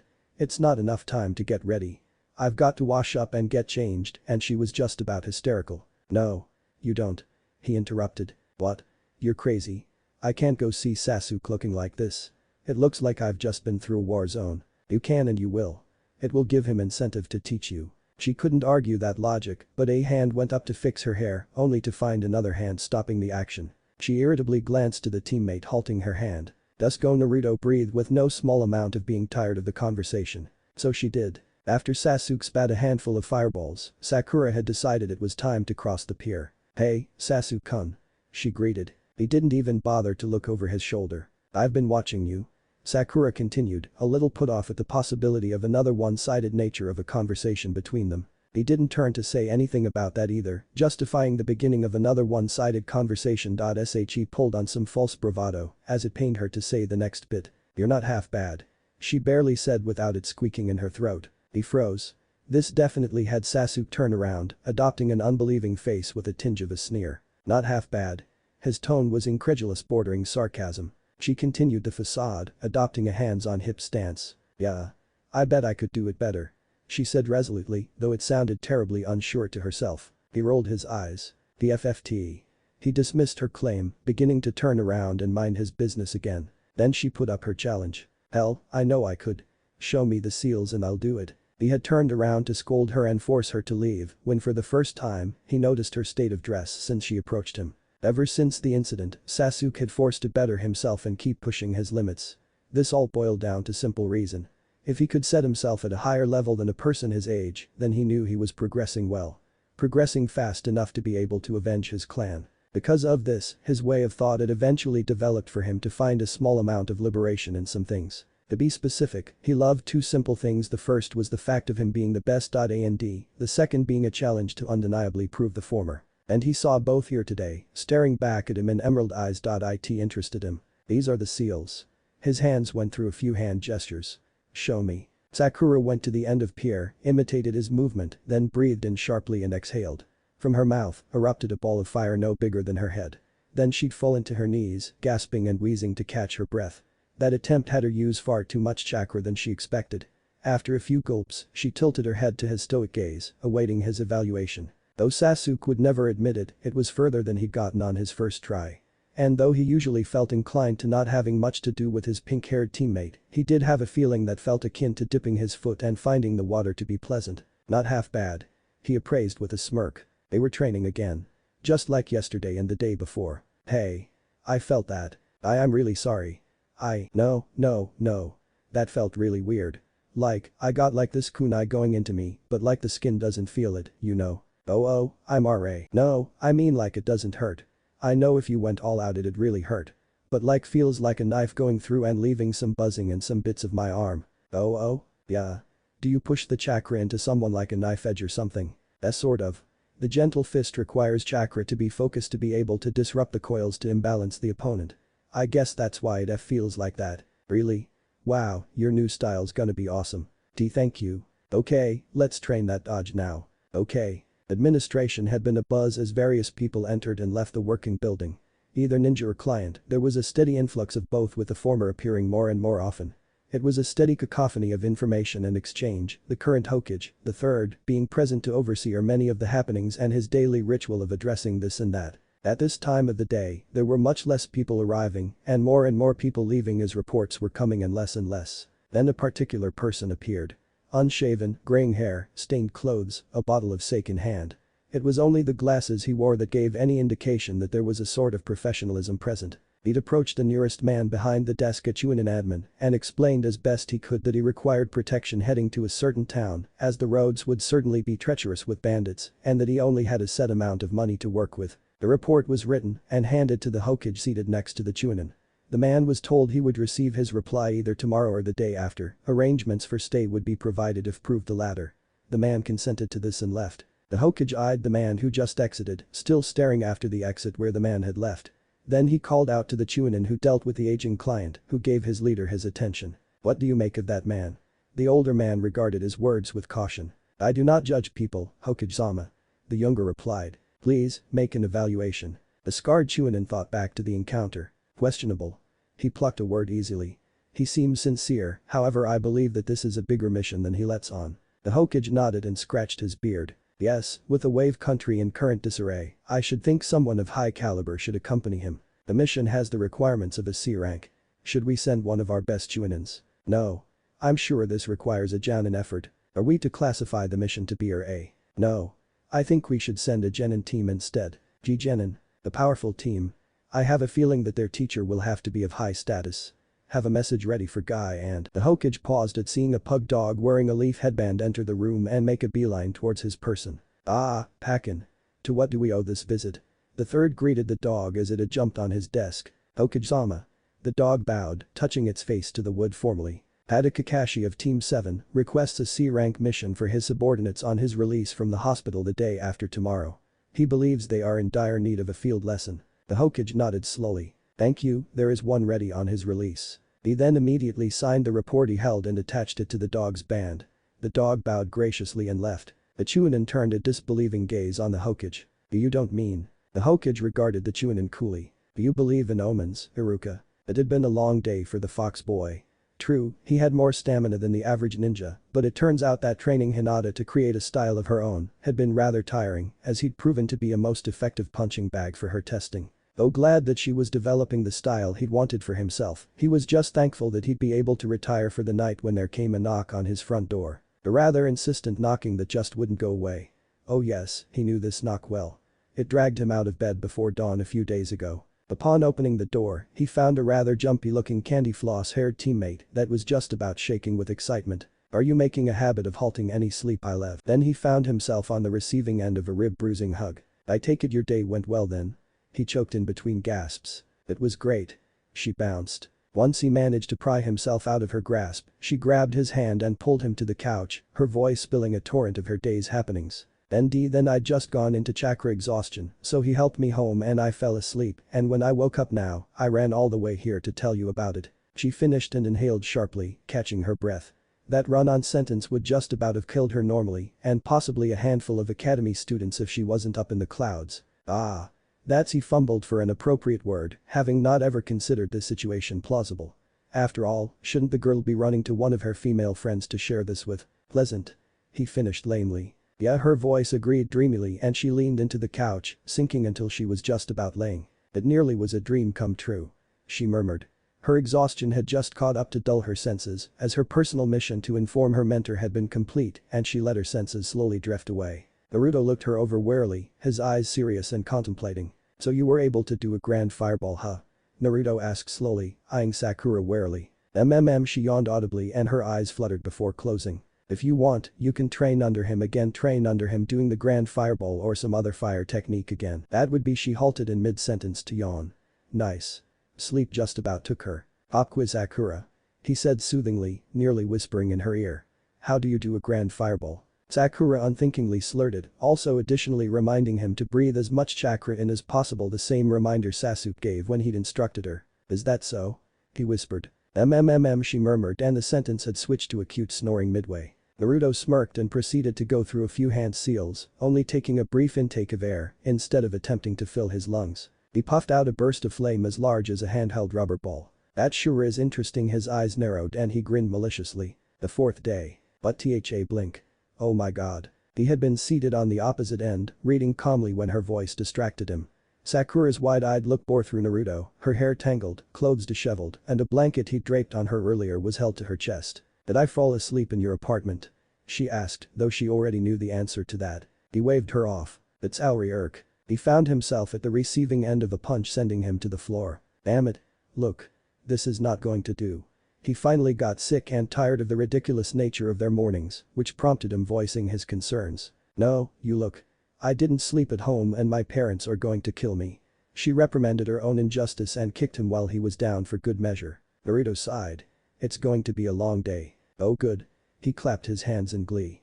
You guys are right on time. Kakashi then proceeded with the news. I've already received word from the Hokage that he has approved a C-rank mission for you guys. There were simultaneous whoopings, mainly Naruto, and everyone was pleased on the matter. So you guys take today to get some supplies ready and meet at the gate tomorrow morning. We'll be going on a few days' travel to the Mist Country. What's the mission? Sasuke inquired. A simple guarding. We'll be escorting a bridge builder, Tazuna, to the Mist Country. That's all. Like at certain times every day, Naruto once again stands in a majestic clearing, housing a glorious tree whose branches stretched into the heavens. Only it is clear the tree has seen better days. Most leaves in its care are in many shades of brown, an uncountable amount of branches are bare, the bark of the tree has turned brittle, and rotten leaves cluster its base. Normally, it would be an easy assumption that winter is fast approaching, but at the borders of the hidden leaf, winter is not a possibility. The cause is within eyes reach the parasite that binds to the tree. Deep varying shades of green with streaks of unnatural bright red in conjunction with razor-sharp leaves and a handful of sturdy thorns, the creeper is truly a horror among vegetation, as it drains the life out of its snared age-old victim, reducing it more akin to lumber best used for kindle with the passing day. Naruto wiped the blood off the closing cut on his wrist and grinned, looking up and down his project, admiring the work. Then he notices it. The metallic hilt embedded in the creeper's base. The grin grows larger. Likely, the roots had dragged the weapon into itself in the leech's need for sustenance. With the integration in plain view, the amalgam was a success. His hand reached for the steel and upon a light tug, the creeper had pulled it closer. Ah. Not ripe yet. Perhaps when the vine will willingly let it go, or if there is no more progress to be made, the weapon would assumably be ready. And with the slowdown already in progress, it looked to be the project might be ready anytime soon, though he hoped his vacation won't complicate things. Especially when the plant can easily draw so much attention all by itself. The rest of the afternoon consisted of a meeting with Hinata about his mission, followed by shopping with Sakura for preparing for the coming day, using some of it as a part-time training exercise for his apprentice. When all was said and done, they parted ways. Naruto was well on his way home, keeping close to some shop entrances when he'd inadvertently bumped into someone stepping outside. Naruto apologized profusely as he picked himself up and reached for his scattered purchases. "Naruto?" The man he bumped into queried. At that voice, Naruto forced himself to look up. "Iruka-sensei." It was some minutes of an exchange of excited greetings that the blonde boy's former teacher had offered to treat them out for dinner, to which Naruto accepted grandly. "We're going to have a mission tomorrow."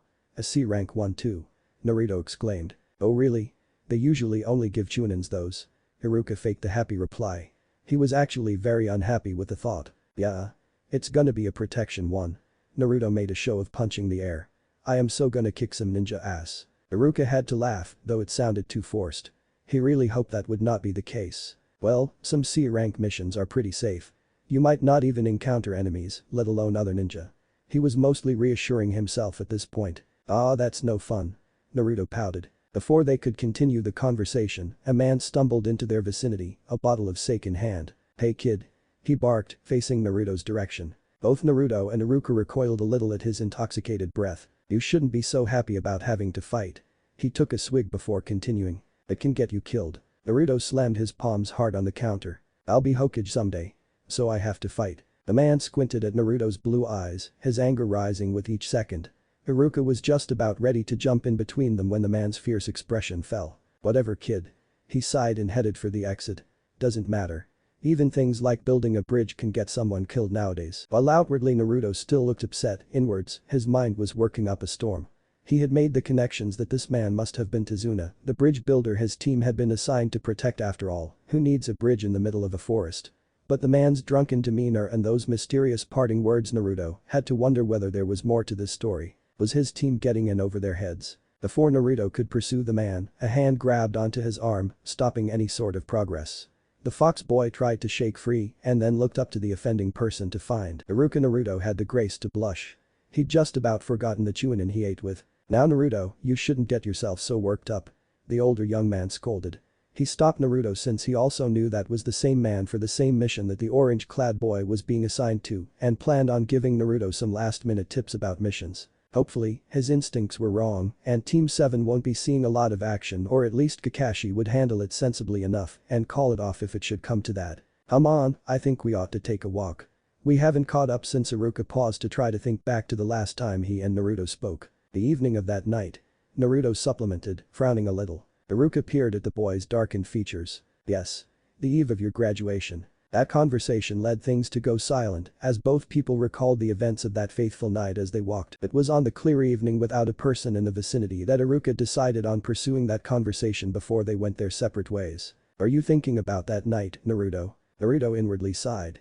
He put his emotions in check and proceeded. "Yes. Does it bother you?" "No. Everything makes sense now." Iruka didn't ask, though he raised his brows. Not in a curious fashion, but an understanding one. "Why everyone gave me those looks. I never understood until that night." Naruto continued. "Even you looked at me like that a long time ago." This was punctuated with a light wince. Iruka was taken aback. He himself couldn't even remember that far. The many good memories he shared with the blonde boy already paved most of those old ones. I'm sorry I ever did that." He apologized. "You shouldn't be. After what I did 12 years ago." Naruto looked away. 12 years ago Iruka was a little confused at this point but was hoping it wasn't going in the direction he thought it was going. Yeah, when I was the blonde boy couldn't finish it. Even if he held his emotions in check, he found he could not finish that sentence. Not whilst in the company of someone by all rights should hate him, but instead was one of his closest friends. Iruka's eyes widened, realizing the implication. No. No, no, no. Don't say that. Didn't anyone tell you? He cried out, shaking his head disbelievingly.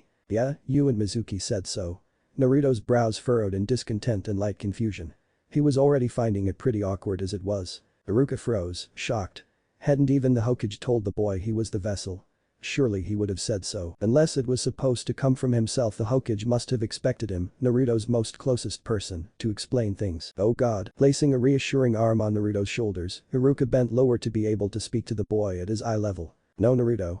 You aren't the fox. Stood still for Naruto. I am not. The whiskered genin found his throat constricting. You're the vessel the fourth chose to be able to contain the demon. The vessel. The happenings preceded were like that out of a dream. Iruka had gone on to explain that the fourth required a newborn child, one whose inner coils did not even begin to form, as to be able to control the fox's immense malevolent chakra. The Chunin also went on to apologize time and time again for his own thinking on even blaming the boy for his parents' murder. But Naruto was only faintly listening. His mind was far away. Very far away. Like out of a movie, the fox vessel saw himself finish the walk, bid Iruka a good night as they reached his apartment, and automatically begin with all his preparations for the end of the day. Only when he caught his empty gaze within the mirror did he regain his conscious thoughts. His belief, his entire life had been shattered in one night, and for the first time in 6 years, he felt fearful and insignificant. He looked to his hands. Human hands. One of his hands was shaking terribly and only became more and more obvious with the passing second. He wanted it to stop. He needed it to stop. He needed it to stop so badly. How come he couldn't stop it? Where was his control? He needed control. His free hand went to grab the shaking forearm. He felt something jagged piercing, and the shaking stopped. The arm went limp. He could lift it at the elbow, otherwise it was of no use to him. It was clear that he'd replicated a certain technique on the spur of the moment. But he didn't try to sort out how he did it or what the conditions were that allowed that to happen. It just didn't matter to him. He couldn't find the heart to research it. Blue eyes met blue eyes again. How could things change so much in one night? Naruto mumbled aloud to his shaking visage. It brought a foul taste to his mouth. He threw up into the sink and kept doing so until he was dry heaving. Before long, he was under the spray of his shower, still fully clothed. The cold water had wormed its way through his hair, matting it to his face, mixing with tears. His clothes darkened and stuck closer to his form, gaining weight because of the moisture. The water at the bottom turned brown with dirt as his ninja sandals were unwittingly cleansed. Not caring that the water was cold. Not caring that his arm was useless. Just not caring about anything. Shit. Forcing his back to lean on the wall, he slammed the back of his head against it. And again and again and again, cracking a tile or two. Then he slowly let himself slide down. Upon sitting on the floor he folded his legs to his chest. I hate this place. It was cloudy today. The gray tufts were trekking across the sky, and the celestial ceiling grew darker by the hour. The golden orb will eventually plunge into the earth and signal the evening. It was foreboding. It mirrored the feelings that Team 7 and their client felt, though it was probably more disturbing that their loudest member, the Uzumaki boy, was silent. Silent and neutral. Both features of which were foreign to the usually loud and exuberant child. And this worried everyone. After carefully calculating the risks, Kakashi held a hand up and halted the journey. Nightfall will be just around the corner. We'll camp off the road and start again before dawn. The Cycloptic team commander sortied. And so duties were handed and completed, and soon everyone had gathered around an open flame, eating quietly. The tense silence hung precariously until Sakura grew sick and tired of it, and she went on to broach the subject of their current concern, Uzumaki Naruto's behavior. You've been pretty gloomy, Naruto. She openly noted. Is something the matter? Naruto kept eating without missing a beat, so it was easy to assume he missed the question directed at him. Sakura went on to repeat herself when he'd interrupted. It's nothing. He answered, finishing the last of his small meal and leaned back on the tree, looking to the stars. It's probably because he froze at the first action we see. The Uchiha snidely remarks, though he and the others know it's not true. Naruto had been like this since they'd met up at the gate. He'd only briefly showed anger during the skirmish when he'd stabbed his hand to drain the poison and pushed to continue the mission. But the expression was fleeting. All the same, Sasuke's bait hadn't worked. The dark-haired boy grimaced at how he failed to get under Naruto's skin. Usually, he'd be able to rile his teammate up, but it seems the blonde had lost his luster. Surely whatever it is, the obnoxious boy would bounce back in no time, the Avenger thinks. Kakashi had considered that whatever could have set off this change in Naruto had caught the boy completely unaware. Perhaps something happened the night before. His instinct is adamant about the subject, so he files it away and vows to follow it up when he can. Sakura was the most confused about it than the others. She knows that she's possibly the only person who knows Naruto more than nearly anyone else, with possibly the exception of Iruka, and that incident a few hours back down the road shouldn't have gotten to him. Perhaps when they're alone, he'll confide his troubles with her, she reasons, but she'll let it go for now. Izuna's main concern lies with his family. However, with the tense atmosphere, his thoughts also flit to the orange-clad ninja. If his memory is accurate, he had observed the boy last night when he drunkenly stumbled from place to place. The boy had been gleefully loud back then. Damn, he'd been too drunk to remember if he said something to upset the boy. Then before he can fully think on this, he thinks back to his own daughter and grandson and hopes they are still in good health. Naruto himself stays quiet. He'd gone about this morning on autopilot. Waking, eating, cleaning and readying himself for the mission. But he found no will to do more so like he'd normally do. No will to learn how he'd severed the bone or nerves or whatever of his right arm last night. And no will to plaster his generic grin to his face. And no will even to fight when they'd been attacked. The only will he had was to push the mission to continue. Because he hadn't the will to go back. Kakashi set up watch duty and had volunteered the first shift.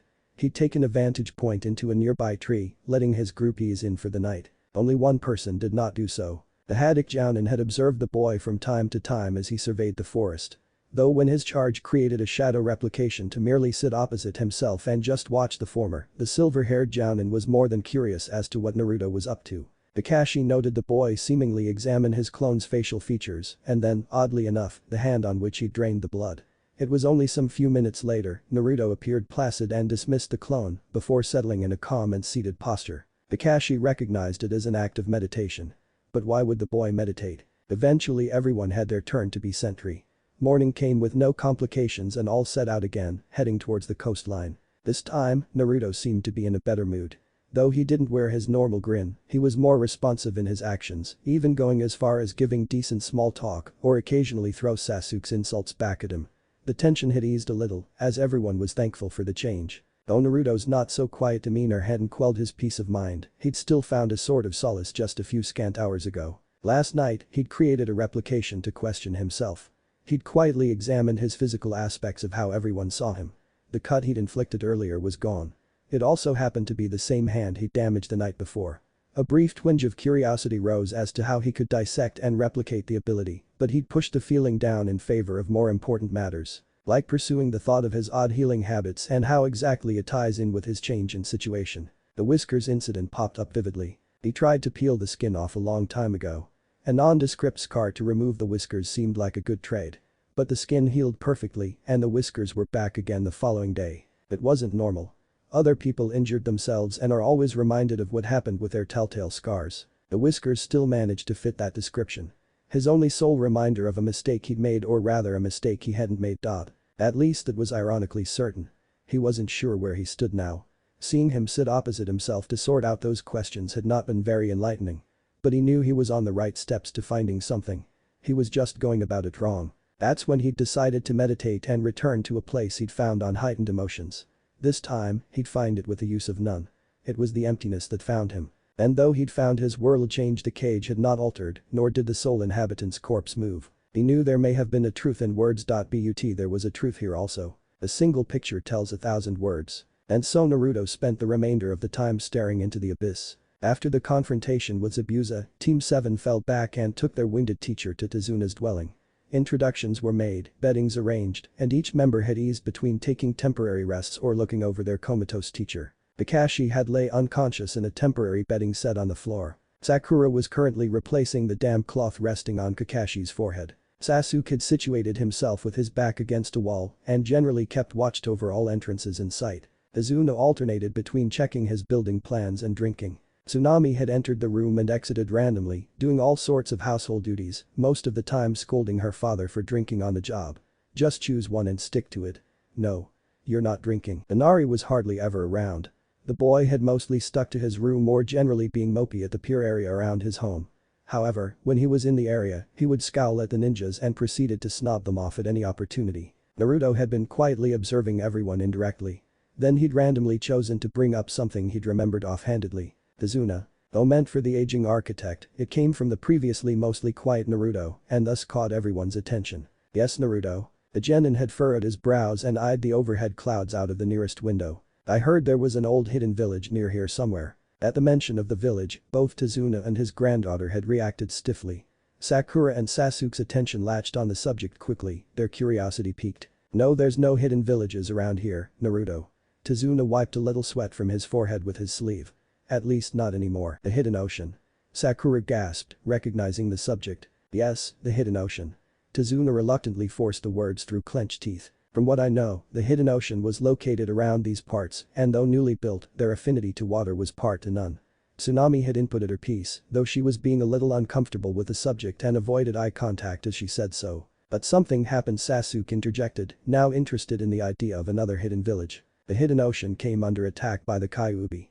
Tazuna tiredly explained after hesitating. The mention of the Nine Tails had crisply derailed the genin's curious advances and they winced, dropping the subject. The demon fox was considered taboo in the Leaf and they knew when to avoid such unwanted discussions. Noticing the grim faces, Tsunami brought out a plate of snacks, handing it to trainee ninjas before seating herself and fully joining and restarting the conversation. The legend was that the demon fox, the Nine Tails, had come across the newly formed hidden ocean. She started the topic again, at least until she caught Tazuna glaring at her. Shooting him a defiant look, she reverted back to a smile for her guests and continued, though the silent exchange had not gone unnoticed. At the time, it had been revered as the avatar of the village, and there was prosperity. However, somehow they had angered the fox. The insult had it bring its hellbound wrath onto the ocean and tore the water asunder, raising land where there wasn't, sinking whatever was already there, and finally scattering the hidden ocean to the ends of the world. She conversationally weaved the tale through, despite a little unwavering here and there. The thought of the fox inspired that in everyone though. "I wonder if that's why Wave looks cut up in the maps." Naruto openly pondered. "I've read books that say the creations of the hidden mist and the hidden rain stem from the destruction of the hidden ocean. Most of which were evacuated genins and had lost most of their more valuable expertise, though many still tried to resurrect many of the dead arts." Sakura recalled from her many history books. "I bet that anything important has already been lost or looted." Sasuke inputted his piece. "You're all correct there." Tazuna nodded at the genin's comments. Few of the inhabitants of the Wave Country were either the remnants of the hidden ocean civilian or ninja, and the rest have been treasure hunters or wanderers. We are rather out of the way. Momentarily pausing to take a sip of his sake, Tazuna let his audience digest that before continuing. "But there are still some ocean ruins if you look for them. Some of them are said to be directly from the village itself. Like the village centerpiece." Tsunami offered, a sly smile playing on her lips. "Yes." Tazuna pointed forwards abruptly at the memory and then faced the genin excitedly. "You see, this village is built around a broken but super-built tower that looks to have fallen from the sky." The aging architect gestured wildly and went into how the tower had been his inspiration for his career choice when he was a lad. But no sooner had he finished, that same energy was as fleeting as it was incoming. It slipped out of him as his eyes clouded and he took another sip of his sake. "But despite all its lavishes, it has still fallen out of the sky," he stated solemnly. "Such is the power of the fox." There was a moment of silence between everyone. "Lucky for us, the fourth Hokage defeated the Nine Tails." Sakura reassured them. This quickly had Tazuna's attention as he'd only heard third hand of the fox's defeat and was quite excitable at the confirmation. Naruto stopped paying attention at this point. "Yeah, lucky for us." Naruto mumbled under his breath. It was some time later that Naruto found himself outside, breathing in the fresh ocean air. The water looked enticing, but he didn't dare step down on it. For one thing, he knew there was a current underfoot as little waves lapped at the pier legs. Truth was, he never practiced walking on a current, just on calm water. He'd never planned on walking over a current as he never found a need to. Planning to lay siege to a city devoid of great expanses of water crossed out the need to expand on that kind of knowledge. And for another, submitting to his yearnings would undoubtedly bring up unwanted attention. If he gives someone a chance to see his abilities, there is a huge likelihood that it will happen. Naruto. Pen. As is expected. Sakura. The pink-haired ninja stepped up next to her teammate and took in the view and the ocean smells, savoring the feeling. The sun was in the horizon, casting both sea and sky in warm colors. A smile flitted across her face as she absorbed the surroundings. She turned to the only thing that seemed out of place of the moment. "What's wrong?" she asked. "It's something I got to figure out myself." He sighed aloud. She sank back a little, eyes falling downcast to her feet. She kept from replying for a time. "Everyone's been worried about you." Her tone was low. "The sooner I figure this out, the better." He replied. "I'm gonna head into the woods." Without anything else to add to their conversation, Sakura watched him go. Unknowns to her, someone else was watching her. For the past hour or so, including the duration of the discussion about a destroyed hidden village, Sasuke had been leaning against the wall. He'd managed to keep a tight focus from his position as it had clear views of all possible entrances into the room, thus allowing him to react on a moment's notice should there be trouble. One such entrance happened to be a window, which the view may not have been particularly interesting if it weren't for what was happening at the moment. When Sakura stepped into its line of sight, he paid attention. There was a chance she'd engaged contact with an enemy. However, Sakura seemed to start a conversation with someone just out of his view, having Sasuke conclude that whoever she was speaking to should be an ally. Knowing everyone else was accounted for except one, he'd predicted it was Naruto, and he'd been correct. The blonde stepped into his field of vision and out again. Then he'd looked over at the remaining person he could still see, noting her worried expression over assumably watching the other boy go. Something about that irked him. Naruto. He'd watched on as Naruto lifted his head and opened his eyes to give him his undivided attention. Kakashi-sensei. It was a few hours into the evening that heralded Kakashi's awakening. However, it was far from pleasant as the Jounin had gone on to hastily explain his realization that Zabuza is likely to return and that the genin will need training exercises starting tomorrow morning. It was only just before he finished their briefing that he'd realized his orange-clad student wasn't among them. Sakura directed her teacher in the right direction, and that's what led the Jounin to be outside limping through a forest. "What are you doing here all by yourself, Naruto?" The question was basic, but there was something underlying. He'd caught the loud boy meditating again. "Just thinking." The blonde boy tiredly replied. Kakashi tilted his head and eyed Naruto's sitting stance inquisitively. "One of the monks at the shrine told me to sit like this, cause it helps you think." Naruto explained whilst unfolding his legs and stretching. "I think that monk was telling me a crock of shit to make me go away." Kakashi hadn't bothered to say anything to let Naruto flex his leg muscles to get the blood flowing. It was only when Naruto gave an experimental jump when he was standing that the student decided on furthering the conversation. "So, you okay now?" Naruto pointed to the homemade crutches. "I should be asking you that," came the suggestive reply. Naruto looked Kakashi in the eye, but the older male didn't back down. The blonde boy had considered lying to his teacher, but the action would likely be seen through, then he'd be under even more suspicion. Naruto shifted uneasily on his feet and gave the most honest answer he knew. "I don't know," he said in a resigned tone. Naruto slumped against a tree before continuing. "It's about that rule." Kakashi nodded slowly, his mind reviewing every possible scenario this could lead to. Unable to see deceit in his charge's eyes, Kakashi decided to prop himself up on a nearby tree as to be able to ready for the coming confrontation, whether physical or psychological. Anything involving that damn rule, especially when it's coming from the boy directly connected to the rule, was a very bad sign. "Can you start from the start?" Much to Kakashi's relief, the fox vessel started a long-winded story from the whole Mizuki affair and explained how both Iruka and Mizuki had titled him the Nine Tails. He'd gone on to about how he'd avoided Iruka from then on because of how uncomfortable he'd been about his involvement with Iruka's parents. Then Naruto finished it with how the night before, Iruka had treated him to dinner. In a stroke of on-the-spot brilliance, Naruto purposely failed to mention the talk involved afterwards. Thus Kakashi was led to assume that Naruto did not know of his vessel's status and proceeded to impart that knowledge on his distraught student. The silver-haired Jounin recalled the events of the night. From the village's defense, to the fourth's last stand, to the third's re-ascension and his subsequent explanations of happenings and the implementation of the rules now in place, Kakashi told at length Naruto's story. "You were only the vessel, Naruto. Don't let anyone judge you otherwise," he finished. Naruto gave a small smile and thanked his teacher for his talk. Kakashi had been quite glad that there wasn't any sort of unknown territory he'd have to cross and just merely gave Naruto the heads up about being up at dawn tomorrow for training before bidding a farewell. Though to Kakashi, a little nagging feeling in the pit of his stomach had been screaming that it was all too easy. But he'd pushed it down. He'd assumed it was the same sort of prejudice the civilian populace pinned on Naruto instead of seeing the boy as he truly is. Naruto watched his teacher head off into the budding darkness and back to their base of operations. Then he'd settled back to seating and looked deep into himself. He'd soon found himself on the outside of a large set of bars, again a place he found himself possibly regularly visiting to contemplate on things. Closing his eyes, he focused on drawing red chakra from behind the gate. The telltale signs began with his pupils tinting red and becoming slitted underneath his closed eyelids. He knew the chakra was coming to him, he could feel it. And so he stopped, opening his eyes to inspect what was occurring. When he did so, the seal wavered to a personal breeze and the writings on it began to glow. From there, the glow started to spread as more and more runes surrounding the seal had begun to infect the surrounding bars, ceilings, walls and even the floor.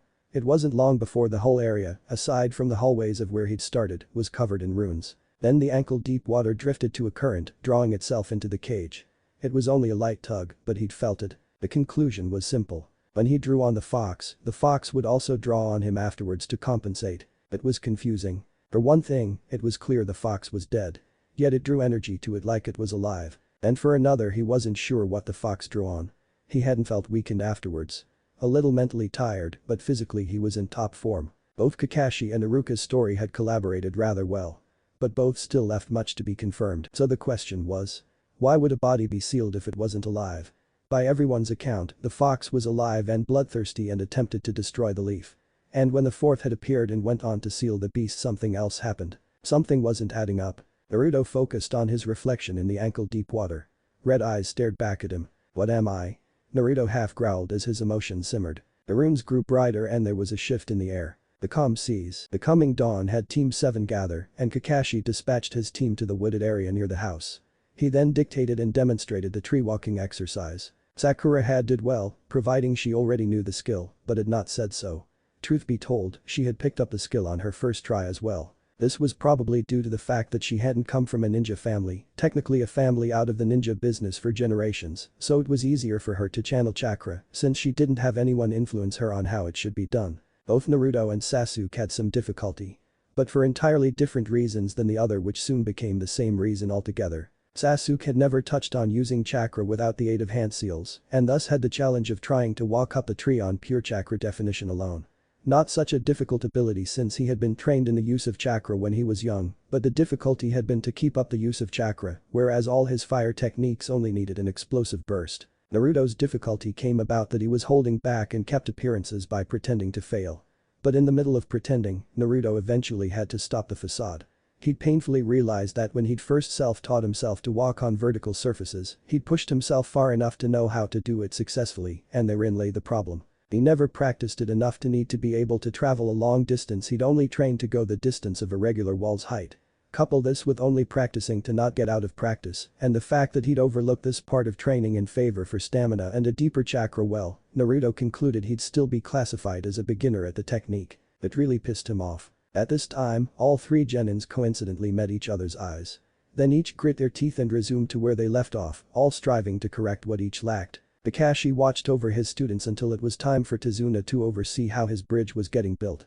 At the last second, the injured Jounin chose to stand guard himself instead of assigning it to Sakura. It was for the reason that he'd seen a fiery determination in Sakura's eyes, which she just didn't have in normal training sessions, and thus believed her to be better off training here and now rather than accompany Tazuna. And so he left, leaving the trainees to their work. With their teacher gone and seemingly only in the vicinity of his teammates, Naruto went to plotting how to further their own training. He would act in an hour after Team 7's teacher had departed. The SST. Can you give me advice on tree walking? Naruto cupped a hand over his mouth and whispered towards his pink-haired teammate. Sakura looked oddly at him and leaned in. So, what is it that you really want? She whispered back in a lower tone, a smirk dancing on her features as she was unable to contain her inner excitement of what the Naruto she knew was up to. There was a gleam in his eye as he replied. Go back to the house and sit on the pier, out of sight. Then gather chakra to your feet and make sure you keep your feet above water. You'll need to apply a constant surge of chakra to keep afloat though, since you'll need to not only neutralize your body weight, but also to match the current and flow of water. Water walking. Sakura gasped, while inner Sakura spun around dizzily ecstatic on the subject. Don't actually walk on water though. He added. Come back when you think you've got it down and are rested enough. I'll signal you. How will I know what your signal is? Sakura wanted clarification. You'll know. He replied vaguely, brushing at his pants to ready to stand up. Good to know you're feeling better. She genuinely smiled. He returned her a gracious grin before standing up, thanking her loudly for her time, and hurried away to begin practicing again. Sakura took her leave and headed for the house to begin her instruction. Naruto internally rejoiced. Honestly, he'd preferred walking on water than on vertical surfaces for various reasons. The first had been because unlike tree climbing, water walking was easier because it gave more leeway in chakra control. Decent control would keep you above water. Precise control just didn't make ripples. The second reason was the pressure of gravity. When standing horizontally, gravity adds quite a lot of weight on the head. In short, it gives hell to the ankles unless standing upside down. The equivalent of this for water walking would be whilst performing with a current underway. Finally, The last reason was that water walking was very taxing on chakra and he was grateful that it helped him build quite the reservoir, so he was very familiar with it. It was for all these reasons that Naruto had managed to pick up water walking before tree walking a few years back and he was looking forward to being back on familiar ground in due time. Some time later, Sakura had returned and sat by her own tree, recuperating from the amount of chakra she'd spent. While Sasuke had progressed far, Naruto seemed to not have made much progress at all and seemingly had given up and now lay on the grass. That was up until "I'm bored," he whined aloud. "Geez Naruto, what did you want to do then?" Sakura rolled her eyes. Naruto jogged over to her and playfully tapped her shoulder. "Tag. You're it." Sakura gave him an incredulous look before it slowly dawned on her.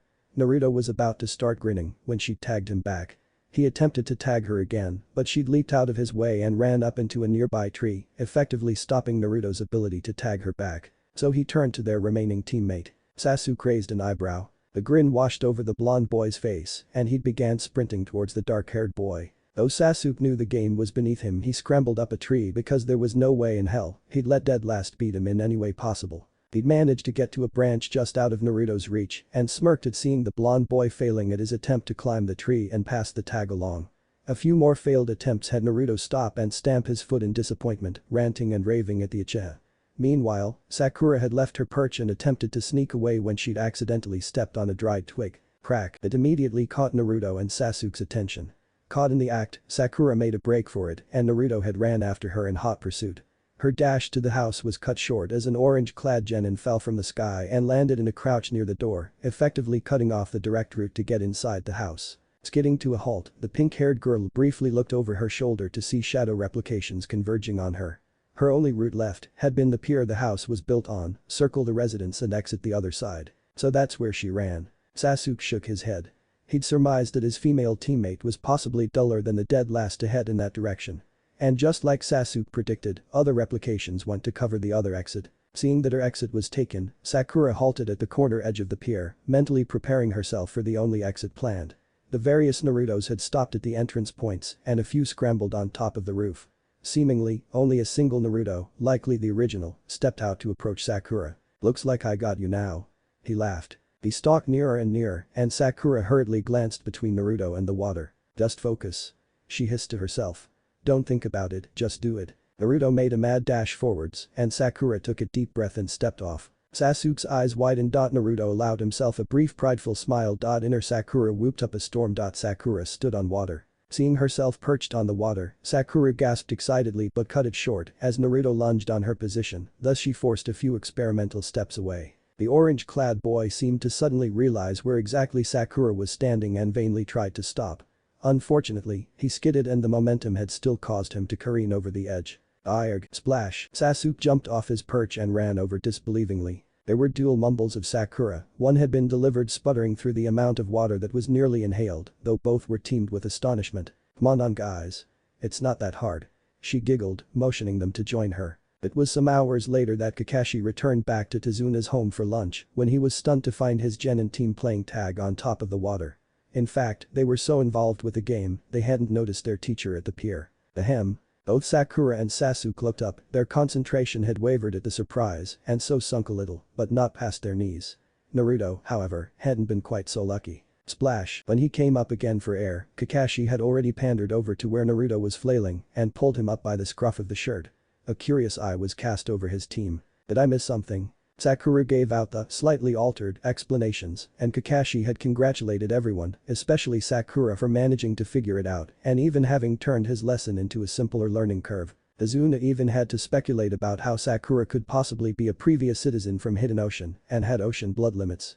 Sakura joked that since Naruto spent more time in the water than herself, maybe he was more inclined to ocean bloodlines. Everyone had a good laugh. That was until Inari entered and threw a distasteful look their way. "Were you all laughing?